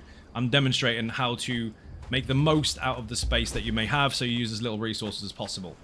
On a server that is designed to be difficult. Anyway, here, up until that point, if you were to use cheap materials for now, just flotsam all the way here, you can get 10 doors out of it, which is more than fucking enough to be a deterrent. And then you just fill it in and in and in and in and upgrade as you go. That side covered, do the same on the other side, easy peasy. This side is a bit tall, so I wouldn't do it here, but you can build in the ceiling. So what you say is crucial when it comes to base building. As little materials as possible, using as much around you as you can. That's mostly what today's stream has been about. But a prime example of that is here. Obviously, this is quite a tall space, but if you're using... I'm talking about mostly for my own private servers. One of them is public and people can access it. It's a hardcore PvP server, but resources are really hard to get on it. So I teach people to basically do this. When it comes to your materials to start with, it's going to be very, very difficult, but it's 3 foundations across and then a fucking door, and that's basically it. And you've used all this around you. All this wall, all the ceiling, all that kind of stuff. That's free base. You don't have to build it. Now, I'm not saying don't build massive, massive bases. By all means do so. It's really fucking fun. Hype train! Oh my god, I'm fucking deaf. Thank you very much indeed for whoever did the thing. I think it was Twitch, but I'll take it anyway. You're a legend. But yeah, most of all, you want to make sure you've got as much of the scenery used for your base as possible. If you're trying to hide and if you're trying to be a sneaky, sneaky ninja. Thank you for the bits. Massively appreciate bit and cake in the chat. We are at 8560 of 10k. We are close to the bits goal. This spot is fucking great, but it's going to cost you way too many resources. Here is bad because people can come through the ceiling. Here is not bad because their ceiling is already covered. But again, you're going to have trouble building in here unless you've got loads and loads of resources. On an official server, easy peasy. Resources aren't difficult. On this one, or my main one, it's going to take you more, so I wouldn't recommend that spot. Again, caves. Find a cave, stick a door in it. You've got a whole base to yourself then, and what you do with that is up to you. You've got time now, since you're protected, to add to it. Where the fuck am I? This place is not a good place to build a base. Well, wrong. It is, but you're going to die. This cave here, if you know, you know. These guys do not fuck around. These are Disciple of Sobek guys. They drop a full set of armor most of the time, but they will one-shot you. They don't mess around. But if you were to build in a place like this, this here, again, same applies. Instead of building the floor and a wall and the ceiling and all that kind of stuff and wasting loads of resources, simply start by doing something as simple as this. That costs you, so far, the equivalent of 3 blocks on the ground, if you were to do that. 1 door and a doorway. And you're done. That's your starting point. No one's getting in there without any bombs, even if it's really, really weak. And you can expand on it and make more doors. That's it. And as you can see, the walls and the floor and the ceiling didn't require any resources. You can put your benches down, you're good. Now, when it comes to the traditional alpha spots, the one thing you have to remember, and I've said this several times today, is that everyone knows where they are. As soon as you've seen that video, or whatever video you've watched, with 50,000 fucking views on it, saying best places to build bases ever. It's educational, sure, but don't build there. It's not saying don't watch a video. By all means, do watch the video. It will help you. But it will help you in a way that you wouldn't expect. Instead of learning where all the spots are to use, learn where all the spots are to avoid. Because every single server you go onto, no matter how good you think you are, someone is checking those spots to see if you are there, and they're going to get you.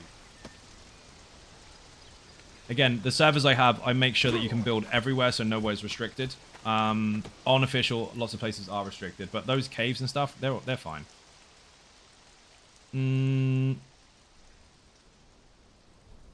The really popular spots are the places people look first. One of the best things that happened this update, by the way, and some of you will be cheering and clapping and everything, is this fucking place is back. The Purge base is gone. Fucking deleted. God for that. If someone in performance mode, do the uncuttable trees still have leaves? The uncuttable trees won't be there. But almost every tree can. All this stuff, you'll see all this, but you won't see the grass.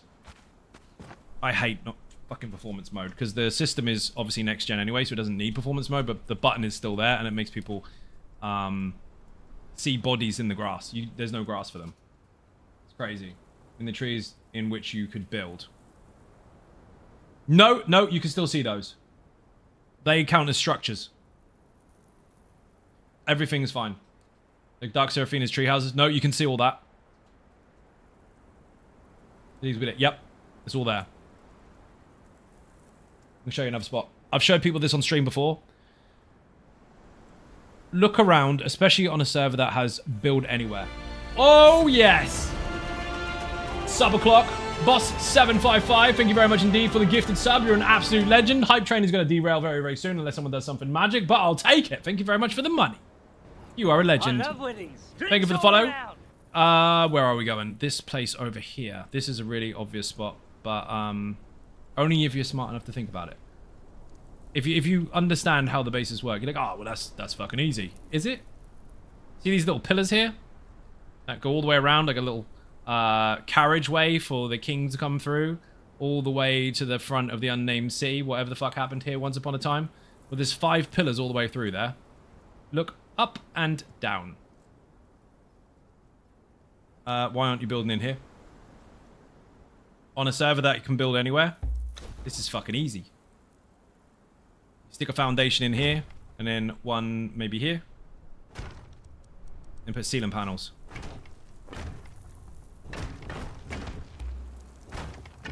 And a flap. Ta-da! Open, please. No one's fucking finding you down here. And look how much space you've got to make multiple floors and put benches and all sorts. That'd take it all fucking day to get in. Stuff like that. And even if it's not here, if you're on a server that doesn't allow you to do that, then those are the things to look for. Shit like that. I'll give another really obvious, yet not so obvious spot. Again, this only works on servers that have them unlocked, so you can build anywhere, because the unnamed city is off limits most of the time otherwise. But let's face it, private servers are better. Check this out. The things people don't consider. The possibilities are fucking endless when you remove the restrictions. It's fucking great. You may not know where I am right now. Some people might be going, oh my god! Yeah, I know, right? Other people are still trying to figure out where the fuck I am.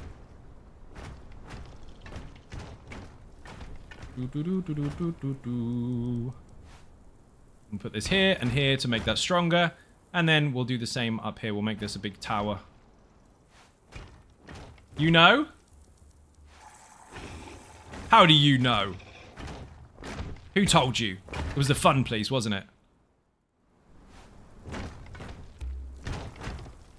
Get rid of that. Don't need it anymore. I will take another one of those foundations, though, because that will make this stronger on the other side as well. I know it says red, but it's not red anymore because I've used the corners to make it stronger. And have a flap.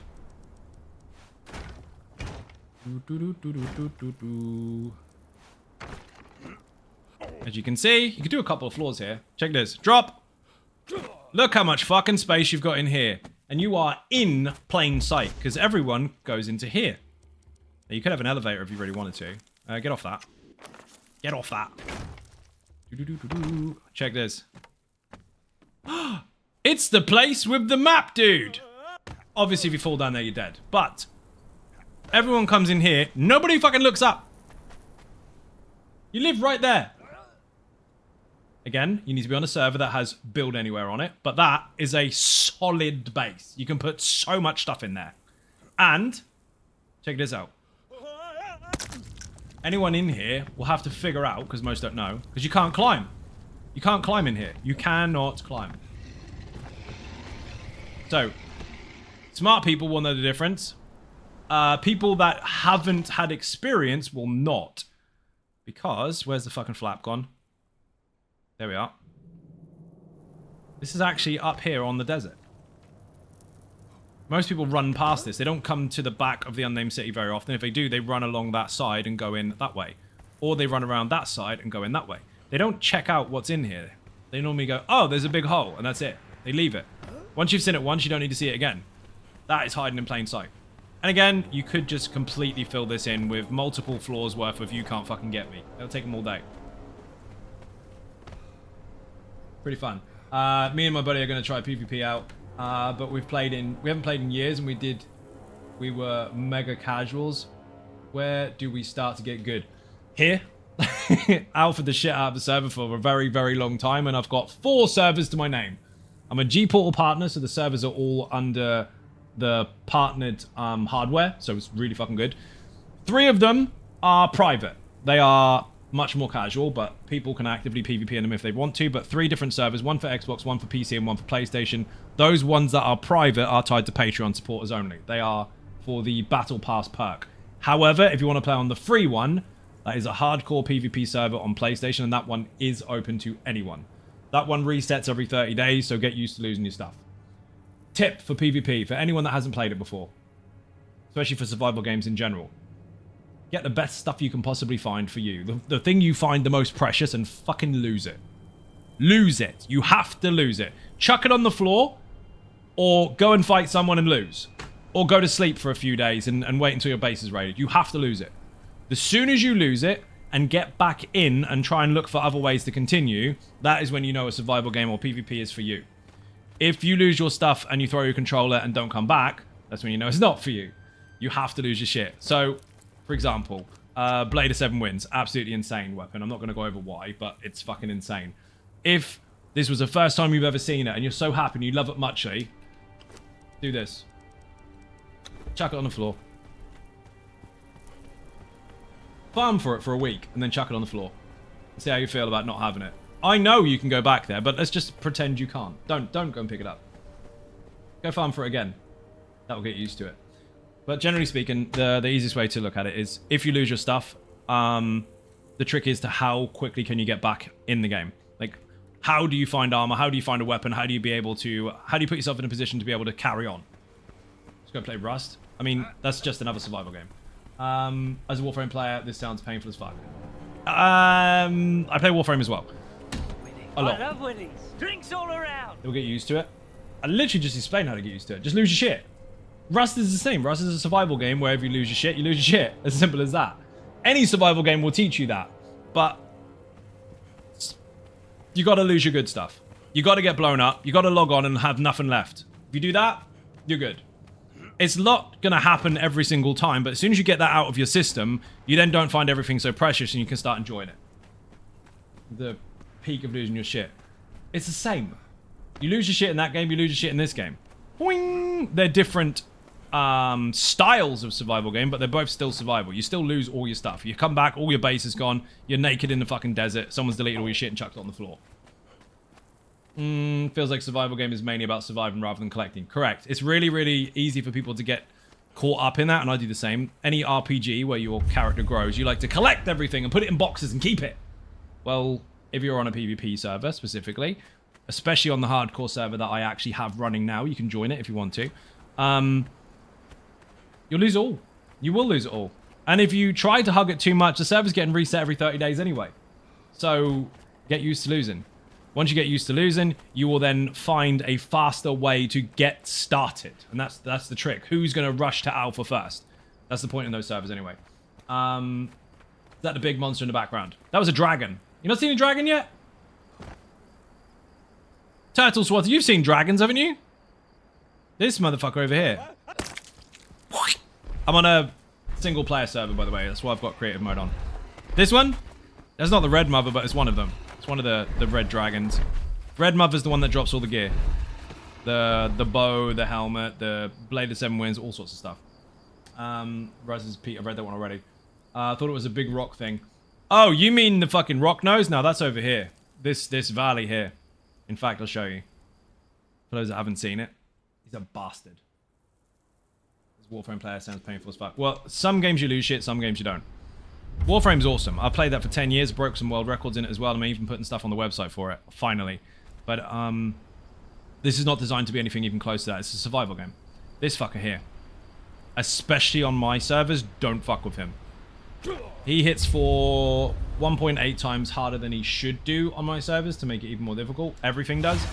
He will one-shot you. Now, on official servers, you can, if you're good enough, if you've been playing long enough, or if you've got just cool gear and you slap him, he will die. But, on mine, no, stay away. The sad part about him is he doesn't drop anything good. I thought he would. He's one of the most dangerous fuckers on the Overlands kind of area, if you like, outside of any dungeon bosses. And he's just weak as shit. His gear is weak as shit. He doesn't drop anything of any use. People starting the game, if you don't know about this already. It takes a while to get here. Obviously, it's quite painful. I'll show you on the map. This fire here. Be careful, there's 2 minions. One of them's a bear who drops loads of stuff. That's great, especially if you're in hardcore servers because it's got loads of loot. But right here. Fucking map. You start about here. You need to go all the way up here and get to here. You do that. There's a shiny item on this bench. The server's only just started, so it hasn't even spawned yet, but it's right there. It's a set of black claws. Punching daggers. Legendary, and they have acid built in, so they'll rip through armor. Go there, pick them up, run. Use them until they break, then get some new ones. Oh, that's another thing about this particular game. Items have durability. If they are not crafted or... Sorry, if they're not legendary or perfected, then you can repair them. If they are legendary, then you cannot. So, with them being relics, they will eventually break from overuse. So even then, if you like to hug your stuff very, very much and keep it forever, it's eventually going to die if you use it. Which is fine for the servers I host, because it's use it or lose it anyway. Now again, remember, I said if you have a full corrupted build, you can actually go into the pink areas and it will not affect you at all. If you're not on a corrupted build, they will. So again, building in those areas is fucking great because no one's going to mess with you. They ain't going to come in there unless you're going up against another sorcerer, in which case you're fucked. Now, one more place to show you before we go into the other server and show you some other stuff. Let's see. This is a hotspot, actually. Lots of new players come up here. They know that this is where all the iron ore is, so they build a little hut here and then just farm the fuck out of it. Don't do that, you'll die. What's the best PvP weapon? That's subjective depending on your play style. What sort of style do you like playing? Strength, agility, big tanky fucker, or do you like to use pets a lot? Oh, look, it's the cage. The one you're using? Blade of the 7 Winds? or just the weapon you're using at the time? The thing is, chasing a weapon is only going to get you so far, because if you keep getting killed on the way there, you're fucked. And if you get killed holding it, someone else has got it. So do you really want to give them that? Just use a fucking stick. But no, there are some very, very cool weapons depending on how you like to play. Which stat? Let's call it that. And again, are we talking for a pet or for you? This is where my Purge base is on my other server. Tip for those that don't know. If you fall all the way down there and don't die, there's a giant bone dragon. You can avoid him completely by running around the other way and just staying the fuck away from him. Go around the edges. Don't aggro him. If you press on this little plaque here, you will unlock Dragon Bone Armor. OP as fuck. Is it the strongest armor in the game? Not necessarily. It depends on what you're trying to do. But the chest piece, very, very high armor. I think they've got a two-handed sword. It looks good. Axe good though. So the two-handed sword is very, very big AoE. You can swing and cover a huge space. But you can be interrupted mid-flow. The mace, if you're already swinging, can hit bloody hard in AoE, but again, you can be kind of interrupted. Not the mace, sorry, the maul. The one-handed mace, once you're swinging your combo, your combo has to continue. You're just fucking plowing into them. The axe has the ability to knock people back. So you can do like a push and knock them backwards and then hit them afterwards. So different style, but both are pretty good. The two-handed sword has a wider reach though. But you're mostly looking at strength there. But there is a sword that you can take advantage of that is a two-hander that does hit very hard, that is agility instead. So generally speaking, axes and two-handed swords and mauls and all that kind of stuff are set to strength stat. So if you build into strength, they'll hit harder. Not to say you won't get the statuses, because you will, but they hit harder. But if you are very, very select with the things that you look for, and you do want to go agility, there are a few things that kind of cross over that support that stat instead. So 99% of two-handed swords are strength. There's like 2 that are agility. Most bows, 99% of the bows are agility, but there's 3 that are strength. You see what I mean? There's always something you can use to still support your playstyle, but it's going to take you longer to find it. There's also a maul that is a two-handed, maul that isn't strength. It's actually agility instead. Hits just as hard as a strength one, but you're using a different stat. It just varies. But outside of those, some of them have very unique bonuses as well. There's a set of daggers. This one, I'll show you. This is fucking brilliant.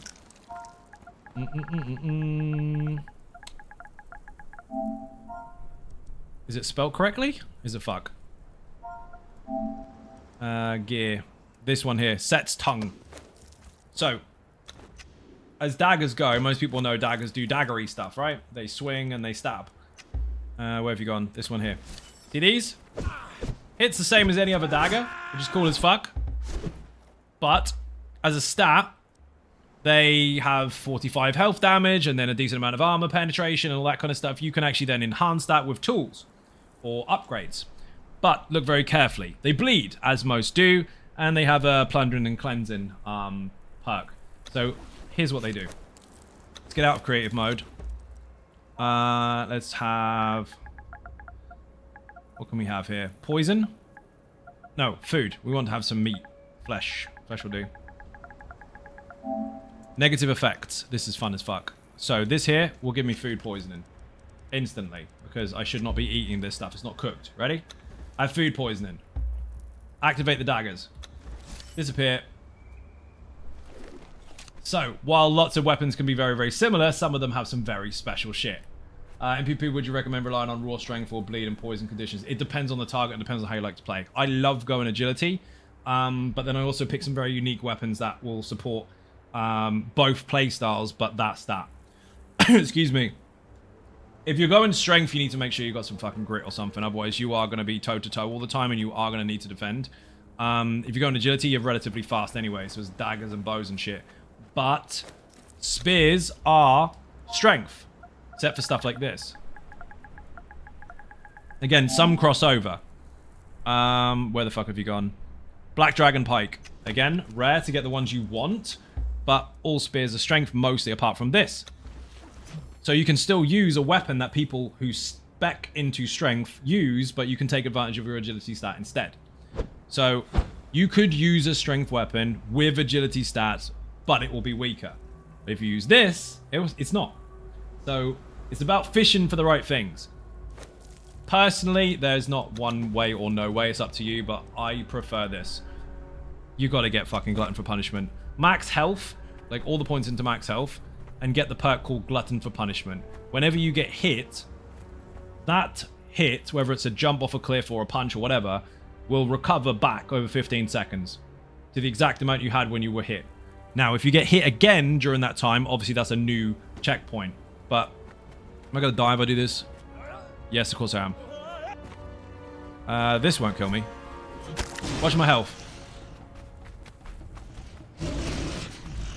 It will just recover. It will just go back to where it was. Now, obviously, I'm corrupted, so I've got half health at the moment. But you see the red part of it? It's all going back. As long as you don't get hit inside the 15-second Glutton for Punishment, you get the whole lot. So if you've got 800 health, you jump off a cliff, you got 1 left, it's all going to fill back up. That will save you a fuck ton of potions, and it will save you from running around with no health all the time, because people do. Salazar, how you doing? Welcome to the stream. I've died from plummeting there. Yeah, most people have. It's a mess. This will hurt. Watch my health. I mean, there's a tiny hit, but it'll still just go back by itself. Getting recovery requires you to have points into health, otherwise you don't have any recovery at all. The main thing about Conan's perks and bonuses is they've deliberately made it so there's 120 you can take advantage of, but you can only use 60. Winning. I love winnings. Drinks all I think it was 60. Yes, it is. So all of them are equally awesome, but you have to sacrifice loads of them. It's horrible. It's I mean, you could argue that that's balanced, but it's also, fuck you, I want them all, and you can't. So it's tricky. It depends on what you preference, but everybody knows you must have this at some point. This is the most overpowered fucking buff in any RPG I've ever fucking seen, and that is Beast of Burden. You are still restricted to slots in your inventory, which is a lot, by the way, but weight, if you are encumbered, it doesn't affect your speed at all. It doesn't affect them. So you can run full speed and dodge roll overweight. So if you're one of these squirrels that has to collect all the fucking nuts, you can. I've never seen that, or rarely seen that in any other MMO. Usually it's, oh my god, I'm so slow, I'm carrying too much stuff. No, it deletes it. You run full speed. The only thing that will affect you, obviously, there's a weight symbol there, the third one in from the left-hand side. When it's green, you are lightweight. When it's medium or yellow, you're at medium weight. When it's red, you are at heavyweight. You've got the maximum amount or over. At that point in time, it does affect your speed of dodge roll and how effective it is. Because at the moment, it's fast as fuck. The heavier you are, the more that is affected. But you can still run full speed and dodge. If you are encumbered, you can't dodge normally. Can you reset stat? Yes, you can. You get one of these. Again, I'm in creative mode at the moment, so obviously I've got access to all this shit, but you get this. It's a recipe in your alchemy bench to make this, but it's called Potion of Bestial Memory. You activate that. It only lasts 2 minutes, so you need to eat it quickly. Where the fuck it's gone. And that will reset all your attribute points. Obviously, I'm going to put them back to where they were because I'm doing this for the purpose of demonstration. The corrupt one there, that only affects you if you are actually corrupted. You can decide to go full corruption and get some extra perks, but I went over that at the beginning of the stream. After the stream is over, you might want to go to the VOD and rewatch that. Anyway, I'm corrupted at the moment, so I need a dancer of some description.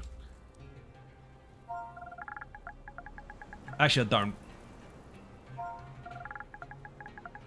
Anyone ever seen Heart of the Hero? Where have you gone? You pick them up from named minions, especially the ones in the unnamed city. And then they expire and you wonder what they did. Eat it. Deletes all your corruption. In the meantime, I need some potions. Otherwise, I'm never going to heal. Hello. Doesn't really matter because I'm mostly in creative mode demonstrating stuff anyway.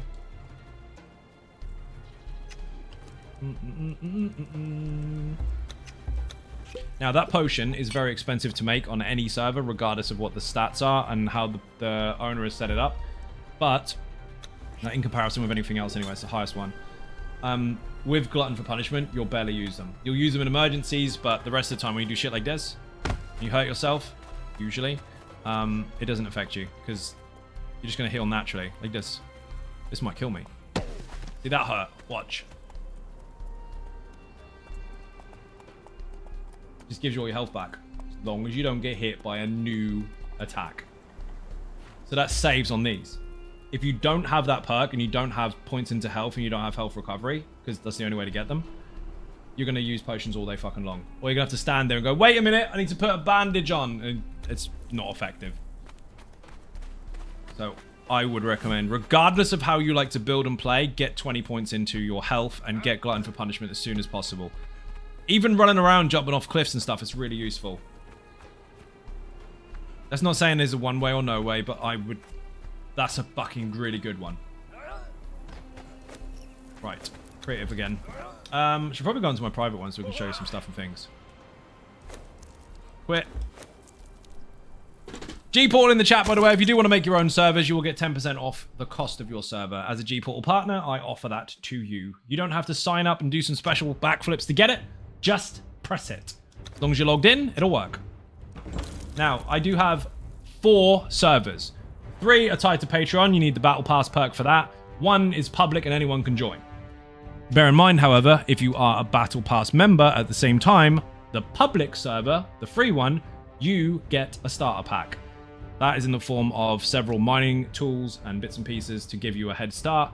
While some will call that pay to win, you could be killed very early on and someone could take all your shit.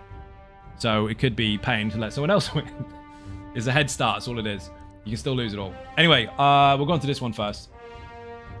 The hardcore server is very difficult to build. You will be limited to resources, so play smart about it. Anyone can blow anyone up at any time. It's anything goes. It's difficult on purpose. The winner or crowned alpha of the end of each season, when the next season starts on the 1st of the month, will receive an arena champion pet. That is the nasty arena champion from inside the Warmaker's dungeon. You know her, the one who one-shots you? You get that as a pet. I, as the admin, give you that as your prize. Obviously, it can be killed, but if anyone gets hit by it, they're dead. She can almost one-shot a dragon before she's even leveled. It's insane. So that's a big head start for your clan on the 1st of the season. We've got one clan with it at the moment. I think it's still alive. This server is both busy and full. Not by people, but by resources and buildings and shit. Remember when I said the other server will take you a lot to build? This one, not so much. This one is one of the private ones. This is a Patreon server where only people that have access to it with the perk can use it. This is going to take a minute to load. Bear in mind I'm on partnered hardware, so this is a lot faster than it would be normally. There's one for Xbox, one for PC, one for PlayStation. Again, the public one, I'm going to show you that in a moment. That's hardcore PvP. Can I move yet? No. My character hasn't loaded in, but the game's let me get here anyway. Brilliant. Come on, come on. That is more like it. It's starting to slow down.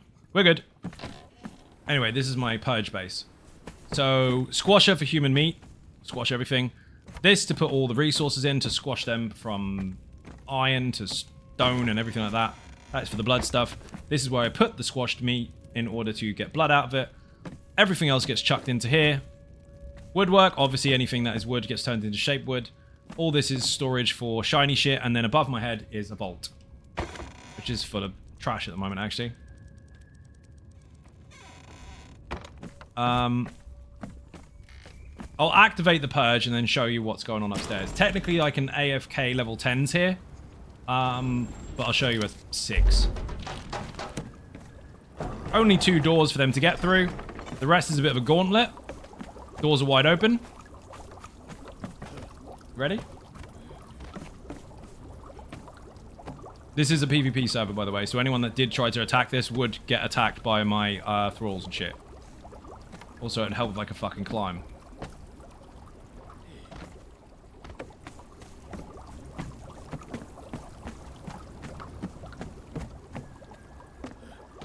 This is where I do purges. Watch this shit. Do not come here. Yes, they're leveled. Yes, there's a captain as well with mega health. I'll just wait. I built a vault once. It looked like I only held about a dozen things, so I deleted it. Also, it was twice the size of my house. I could hold like 300 items. Or 300 stacks. Don't remember exactly. It's a lot. So this is how I do purges. Piece of piss. And if anyone comes over here, then they die. You fake, go away. I'm not doing your quest right now. In the meantime, this covers the door with fire cauldrons and shit. And they will finish off whatever does get through. But it will be slowed down by that and that. So they're not getting in.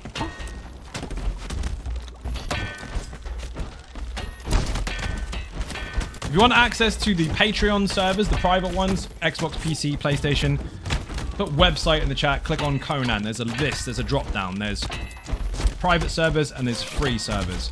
Both links demonstrate what the settings are and how everything is controlled. And there'll be a link to get into each of them. Patreon Discord link or the regular Discord link are separate. Anyway, you get the idea. I'm going to travel to my other base. How do you get so many minions? Easy.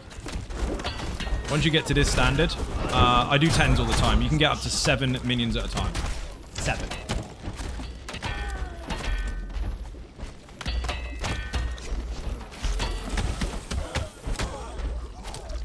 Not a chance. Dead. Do I have any poison arrows? Maybe. I do have some poison arrows. Oh, acid arrows. Acid's fine.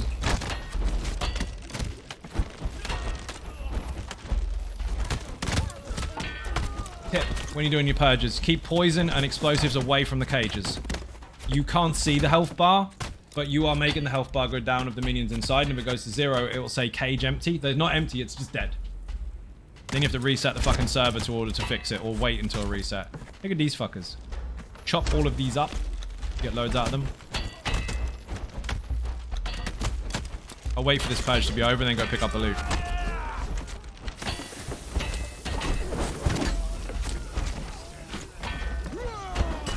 They're not gonna last. Whee! Bye.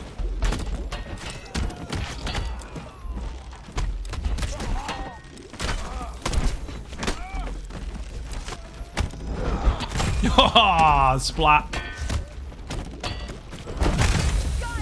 Technically speaking, if I was to get involved here, I would normally put a poison arrow right there. Every single minion in this base has got a sand mask or a gas mask of some description, so no one is getting affected by gas. The enemies, however, melt when they come through that, as you just saw. They're fucked. Cat just bested by a hair tie. The boss has just spawned. The boss is dead.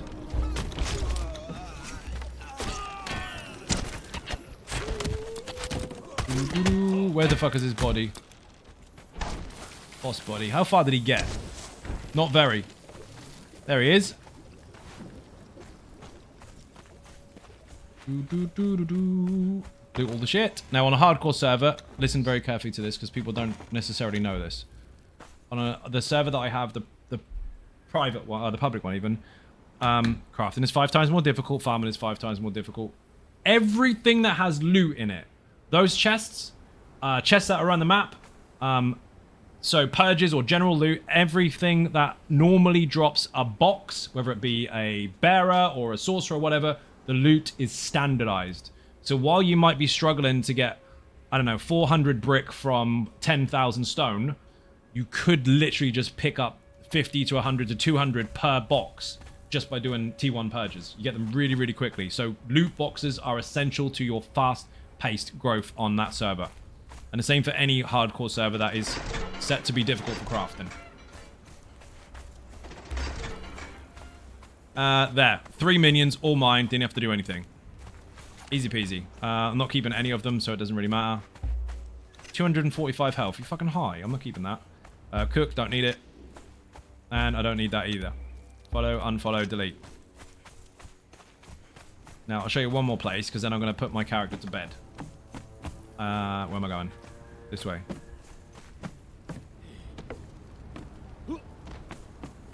Whoops. This took a week, I guess. Not necessarily to build, but to fully kit out. To build it, maybe an afternoon. To kit it out, I've still got loads to go, because I'm filling in archers all the way along here as well. I'm going to put double line. But I tend to farm Dina's in the Highlands, because there's 2 or 3 spots where she spawns, and there's every, like, 7 or so minutes on this server. So you can fill up your wheel very, very quickly. What have I got? Sandswept Ruins. Remember earlier I told you that nobody builds in the fucking Sandswept Ruins on my public server yet? You should. You can do loads of it. You won't do this much with it because it'll be too late, but let that load. That takes a little while. This was built over a long period of time. This has been since this server was open, which is now 4 months? I want to say something like that. Maybe December or November. Anyone that comes through a teleporter of mine is dead. Yes, this is a PvP server. Point, does anyone attack my stuff?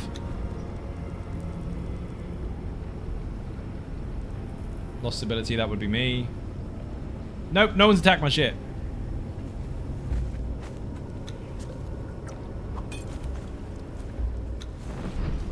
So in here, They haven't spawned in yet. There they are. These all have 20k health each, and if you touch them, I'll show you.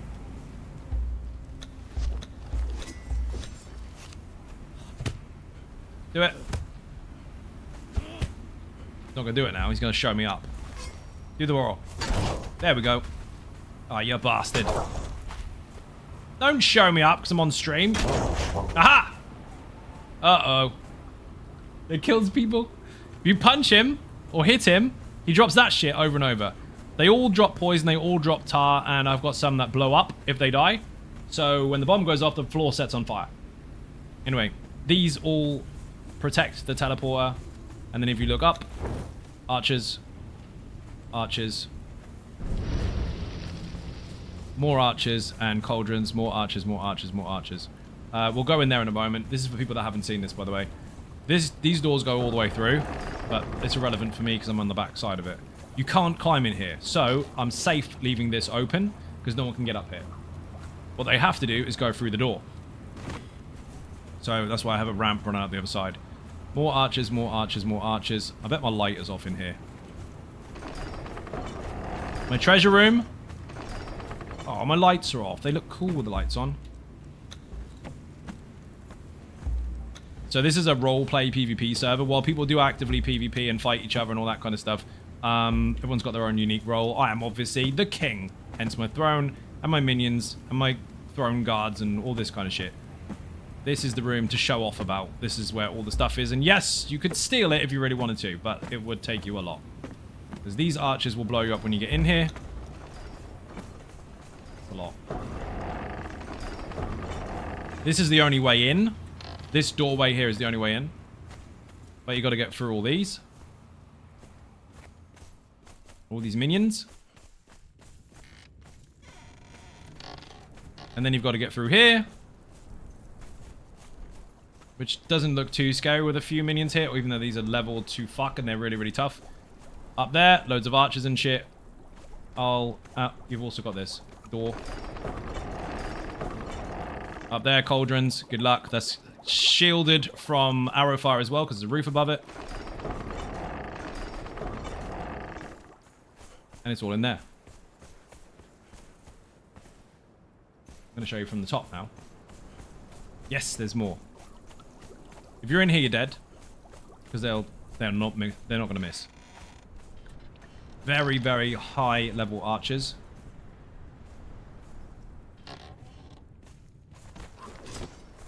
Champion, who's going to fight you in the face. 3 archers that will shoot you, and then a fuck ton of archers over there.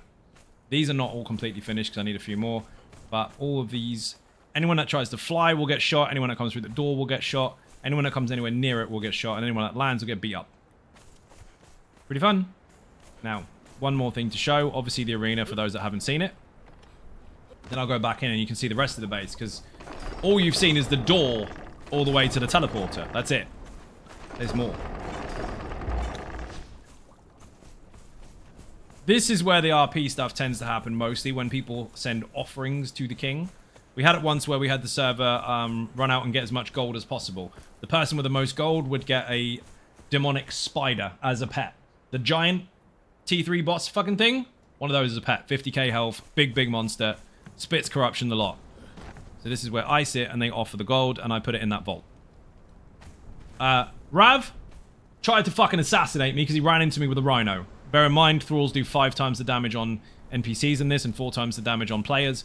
The rhino would have killed me if I hadn't have moved. And for more roleplay stuff, obviously, on this particular server, we have an arena.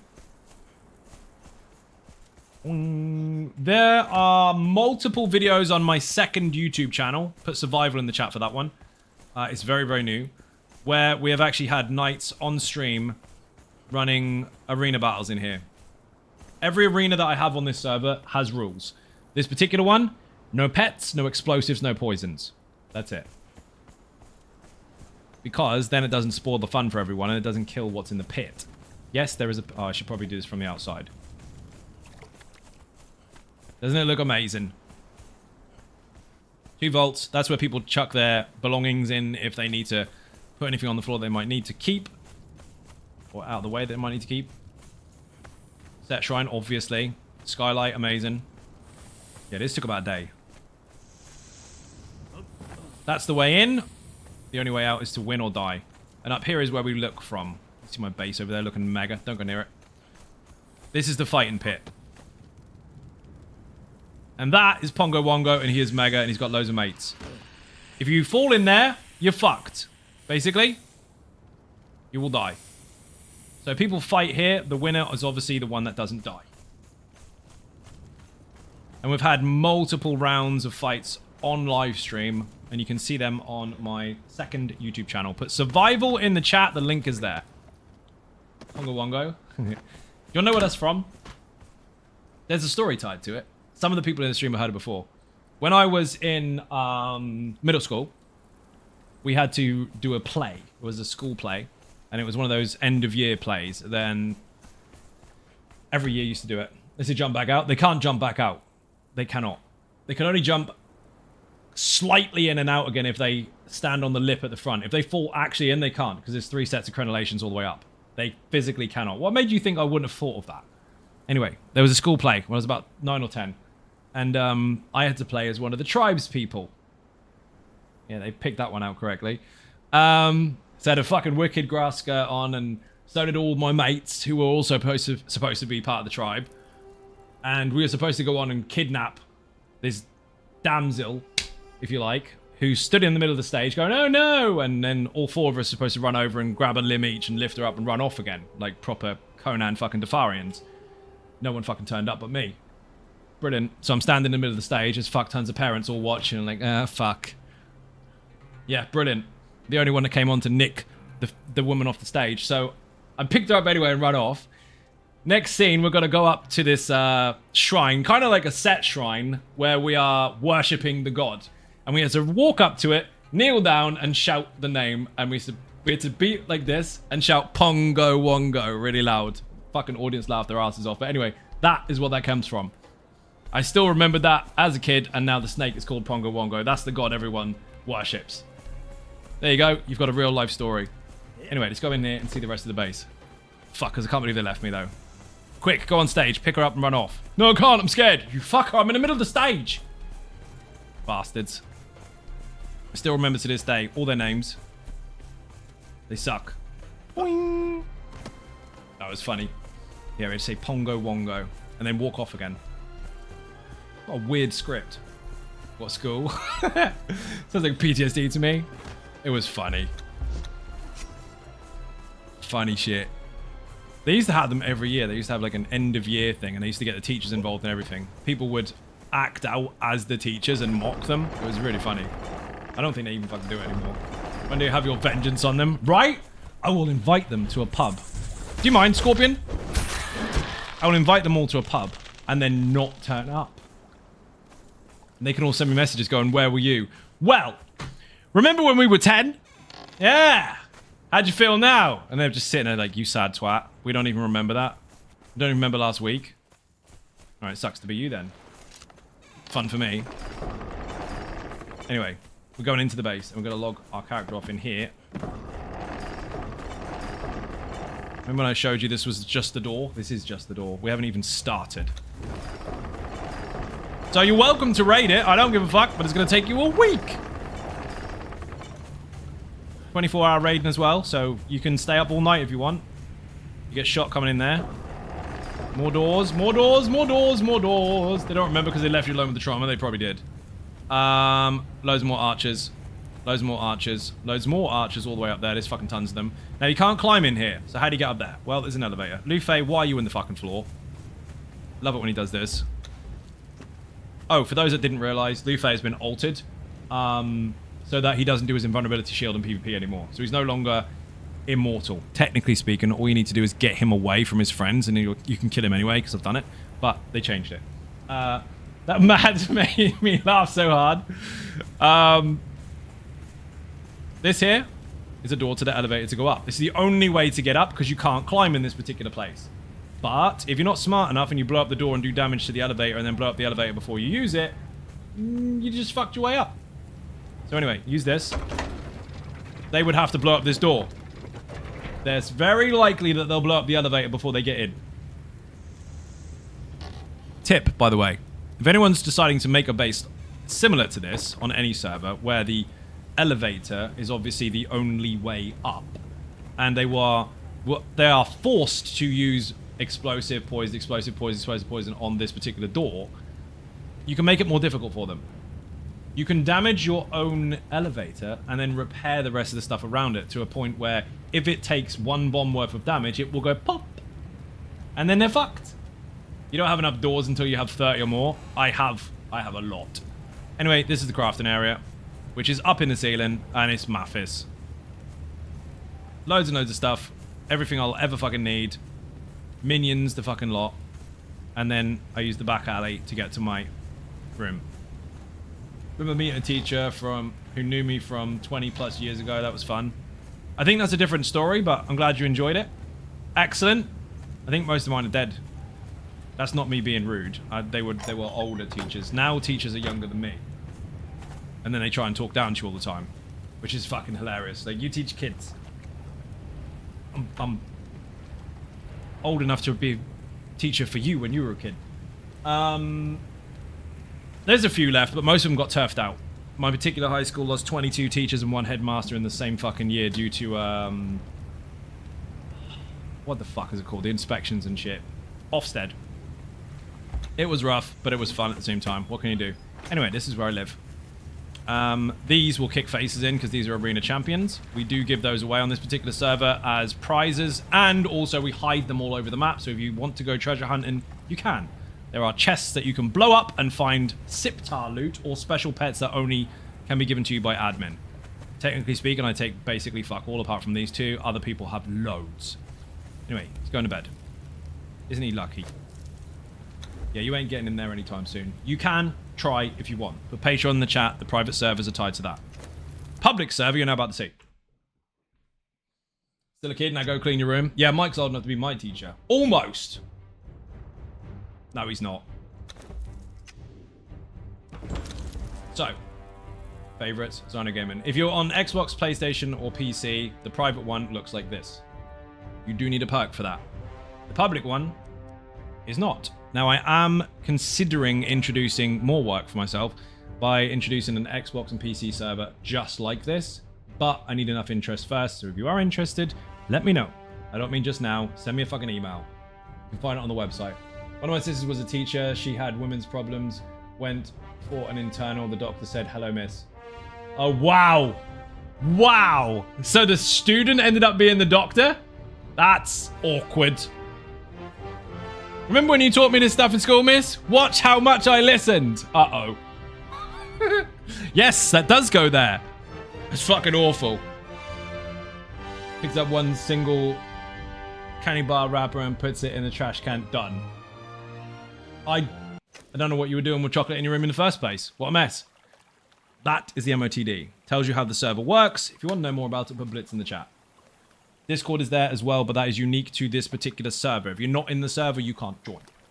And the other one is tied to Patreon. If you're not on Patreon, you can't join. But this server, if you don't care about the Discord whatsoever and you just want to get in there and have fun, then you can. I don't know how busy it is at midnight. Probably not that busy. There's a couple of people. That's a new one. There's a new one joining. Earlier this afternoon, the fucking list was scrollable. It was fucking insane. I love weddings. Thank you for the follow. Anyway, this server, things are very, very different. So, you know before it would cost you fuck all to make a block? On this one, 175 stone and 25 wood to make one block. That is why I taught you earlier about using your resources efficiently and making sure you use as little as possible to make as much defense as possible in a short space of time. Farming on these servers is rough. You can make a huge base. I mean, this one is not necessarily small, but if you look very carefully, ceiling, wall, wall, I didn't pay for those. No resources required. Big fucking door, multiple, obviously, and the base is already pre-made by using an existing cubbyhole.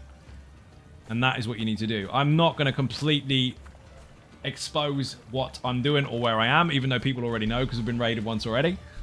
They didn't get in, but they're probably getting later because they'll try harder. But that is what you need to do. It's cheaper. Even here, you'll see... Where is it? Blacksmithing, for example. Basic table. That took ages to make. It costs you... Where the fuck has it gone? Let's go up and down again. it will cost you 10 iron bars to make 1 iron reinforcement. Which means making steel bars will be very, very expensive. And you still need 10 steel bars to make 1 steel reinforcement. And you need 15 of those to make 1 brick. More than doable. It feels fucking great once you start doing it. But you have to plan ahead a bit. Loot boxes. You get more loot. I ran into one of my teachers who was working in a grocery store. He was like, ha, told you were going to the amount to nothing. And I told him I was making more money than he was now. He got fired and blacklisted for reasons. How are you going to walk up to someone with a job and say, told you it amount to nothing? Like, you do realize I'm getting paid while I'm here, right? While you're talking to me, I'm getting paid. Did he not realize that? He was a shit teacher if he couldn't figure that out. Imagine leaving school and getting a job. Isn't that what they wanted you to do? You'll amount to nothing. No, I did exactly what you expected students to do. You're the one who did nothing because you're fired. Fucking idiot. Your mother and I told you not to have canny in your room. Grounded. Another thing to consider on this particular server. Most people don't use repair kits on official servers. Most. Not all. Most. Reason being is, it's quite easy to get resources to then repair your weapon and get the most out of it. Like, not break the durability or anything. On this server, if I wanted to make this particular weapon, it would cost me a metric fuck ton. I don't think I can do it with this bench. This is an example. That mining pick. 150 stone, can't even say it, star metal, and 20 shaped wood. 20 shaped wood is going to cost you 25 times 20 wood. Shit ton. So you need all that first. Then you need to find star metal, which is very, very rare and limited in resourcing because crafting is 5 times less on this server to then finally make that. Repairing it will cost you almost as much, and you'll use it up in less than an hour. So instead of using extra materials, make one or find one, and don't bother using materials, just use weapon repair kits. You can use about 12 on that fucking thing before it completely breaks, maybe even more. And it makes things so much more easier. And it makes things like this no longer redundant. Usually you just chuck them on the ground, you don't use them anymore. Here you will. Obviously, legendary items do suffer from durability loss as well, and they break much quicker, so use them sparingly. I.e., use the cool stuff in PvP, and use the repairable stuff in PvE. Anyway, this is a hardcore PvP server, and it's fucking mental. That's the wrong way. I need to go up here. It's really fun actually having a fully kitted out base in T1 stuff, and gradually over time building it up, versus completely fucking ignoring it, going straight to 60 and making the big stuff.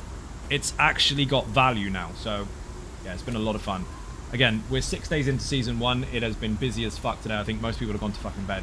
It has been nuts. Also, have I been attacked yet?